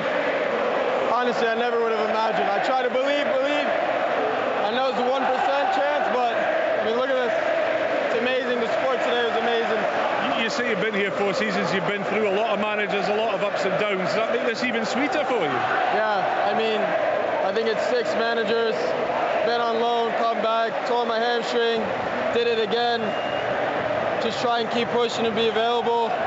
All I wanted was the team to have some success. I missed out on our 3rd place run because I was on loan, so, I mean, this is miles better. And listen to those fans. Huh? Listen to those fans. Oh, they're unbelievable. I mean, today they were unbelievable. This is the best I've seen them. And thank God they're all here. Yeah. Well done today. Thank you. Yeah, well done to everyone connected with Aberdeen Football Club. Dave Cormack, I think, is that him down the pitch side at the moment? I spoke to him a couple of times this week. Tom English, to start of the week, he wasn't too confident, I have to say. I spoke to him this morning and he was buzzing. He just had a wee feeling. He promised us if they did the business today, he would join us up here on the gantry. I see him down there at the moment, but what an incredible story. I think he's going to float right up here. I don't think he's going to need the stairs. It's amazing for him. I'm actually delighted for him because he's invested an awful lot of money and an awful lot of his heart and soul into the club. It's not just hard cash. This guy is a massive Aberdeen fan, as we all know. And this is an enormous moment for him. I'd say he will be in bits right now. He's been in bits before, but for bad reasons. Today, when managers having to sack manager, today is just an awesome moment for him, for his manager, for their players, and for those fans who are just astonishing. Like, this is one of the great Scottish Cup final shocks. It's an astonishing achievement by Aberdeen, given what Celtic have done to them in recent weeks and recent months, to come around and show the resilience that they had, the defensive brilliance that they had, to overcome all of those odds and to come through the penalty shootout. It's one of the great days in the history of this club. Yeah, he's down there with Alan Burrows, just down in the technical area down below us here. Willie Miller, Willie's just having a wee chat at the moment. Willie, can you just tell us how you're feeling right now? Well, I think it's about the fans, isn't it? I think it's about the Aberdeen fans. It's about the players as well. It's their moment, Kenny. You know, it's the players' moment. Nobody gave them a Scooby of being able to beat Celtic. And I can understand why. If, you know, I've sat and I've watched the 6-0 and the 5-1 and the 5-1, but I also watched the 2-2 at Celtic Park, and Jimmy Tillene, you know, changing it at half-time again in the second half here, changing it. Okay, maybe not the formation, but the intent and the gap between the back and the front two, and putting on strong strikers as well. Yes, you've got to ride your luck, but you've got to do that against Celtic because they're a magnificent outfit. And that's what Aberdeen did, but they had the good fortune, and the second half of ordinary time was brilliant. I really enjoyed the second half ordinary time. Let's get back down pitch side. Leighton Clarkson, you've got him now, Tyrone. Yeah, Leighton, just sum up how you're feeling. Oh, absolutely incredible. You know, no one believed in us. You know, we always had that hope, that bit of faith that we could come here and do it. We've done the plan to a T. We sat in, we frustrated them. They scored a set piece, which we're disappointed about, but none of that cares anymore, you know. We come into this game believing, and we've done it, and I can't believe it. How big a motivation was that? Because the boys came down here with just about everyone, certainly outside the dressing room, writing you off. No, exactly. This squad's been together from the very start, through the great start we had to, you know, the downfall, and then when we're coming back. So, listen, we've done it together. Everyone was unbelievable, and we're just so happy to give this not only to ourselves but to the fans as well. I mean, could hear him throughout the whole game, supported us to the hilt, and yeah, that's best we could have given. And this is what it's all about, isn't it? Yeah, exactly. This is why we play football, and I've been handing a few times now, and you know, been on the wrong end of some matches, but I'm so happy that I could come here today, and together as Aberdeen we could lift the cup. Yeah, well done, go and lift that cup. Yeah, he's a quality player, Leighton Clarkson. Just seen Jimmy Tillene there. He was congratulating Dave Cormack. Dave Cormack now congratulating Mitov there. He's been very, very solid, you'd have to say, for the Dons. Of course, he was out for a spell, injured. But what struck me, Pat, was the quality of the penalties from Aberdeen. Brilliant penalties, absolutely brilliant. Top corner, 3 of them up in the top corner, right-hand corner from players, you know, you probably wouldn't expect to hit them so well. Brilliant, we're absolutely brilliant. And then, of course, Celtic's, I think the last penalty was a really tired penalty from Johnson. Callum McGregor's was well struck, but it was a good height for the goalkeeper. The goalkeeper obviously makes the big saves. He could have made 3 saves. He had the 2 saves, and then the one that went through him. we were looking at it and saying, oh my word. And that could have been the end of things for Celtic. But listen, Aberdeen deserved it from a point of view of the way that they changed their structure, changed the way that they were going to play today. We talked about that tactical adaptability. They did it. They defended their box well when they had to do it. Yes, there wasn't a lot from an attacking point of view in the game. They got their goal. Critical, which is always you have a chance of scoring. They've got their goal, and then they hung in there. They had that. It was a decent chance for Papagaya, but not a brilliant chance. Celtic had a big chance with Maeda going through. That was the big one.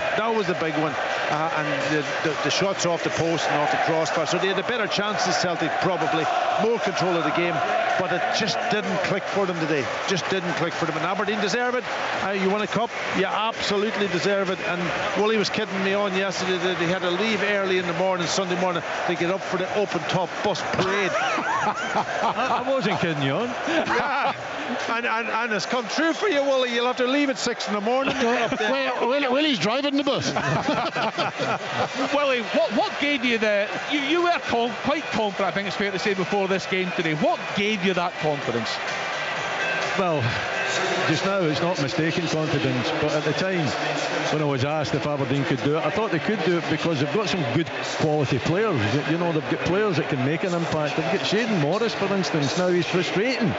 Don't know he's frustrating, but he's got that trick. He's got that hit the byline and drive it across the face of the goal, and it's frightening. There's no defender that I can see in Scotland that's going to beat him for pace. And if he gets a defender, a fullback isolated in the wide areas, he's going to beat him.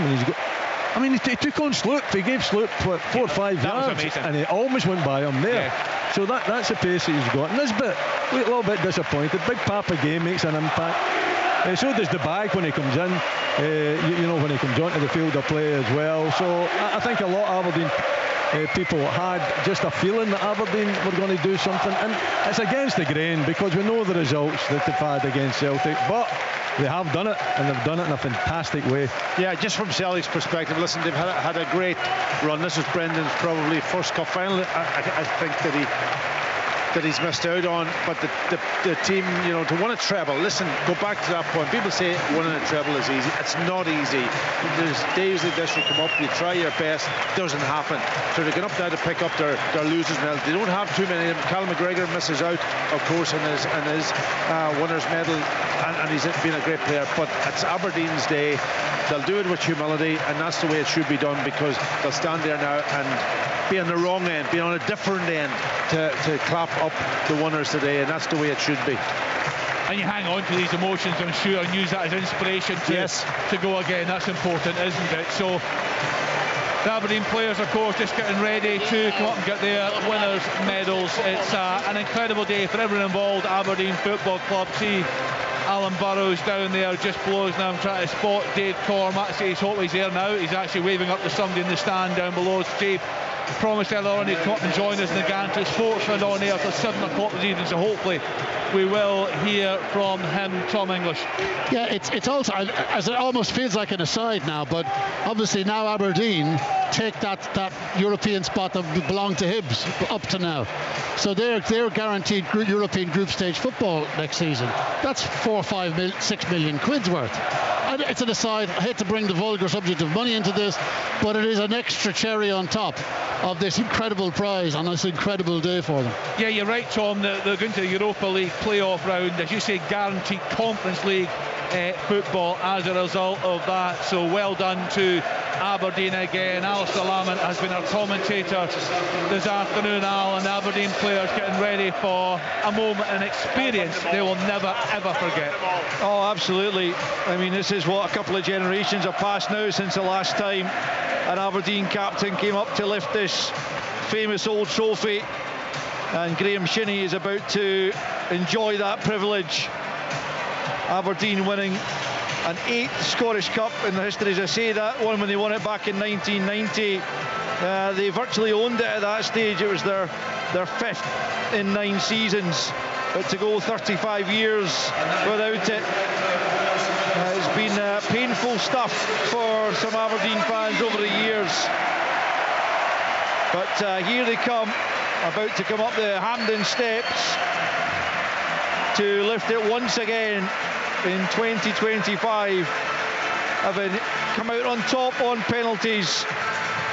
They've gone 30 games without a victory over Celtic, in all honesty, if you ask some statisticians, a penalties victory doesn't always count as a victory. We'll try telling that to the 20-odd thousand Aberdeen fans inside here, the Aberdeen players and management and everyone associated with them. This is very much a victory over Celtic. It is a Scottish Cup final victory as the players go up and take their medals. 4 from 4 in the penalty shootout, led by Graham Shinnie, Dante Polvara, Odi Dabag and Antti Palaversa all converting, with Callum McGregor and Alistair Johnston both missing for Celtic, and that ensured this moment as SFA President Mike Mulroney stands with the cup, ready to give it to Graham Shinnie, who lifted it, if you remember, back in 2015 before leaving Inverness Cali Thistle. He was here in 2017, but it was a runners-up medal on that occasion as they were beaten in injury time by Tom Rogic's late goal. But now, on his 300th appearance for the club, a quite marvellous moment for Graham Shinnie, because he is about to become the first Aberdeen captain in 35 years to lift that trophy aloft. Listen to those fans.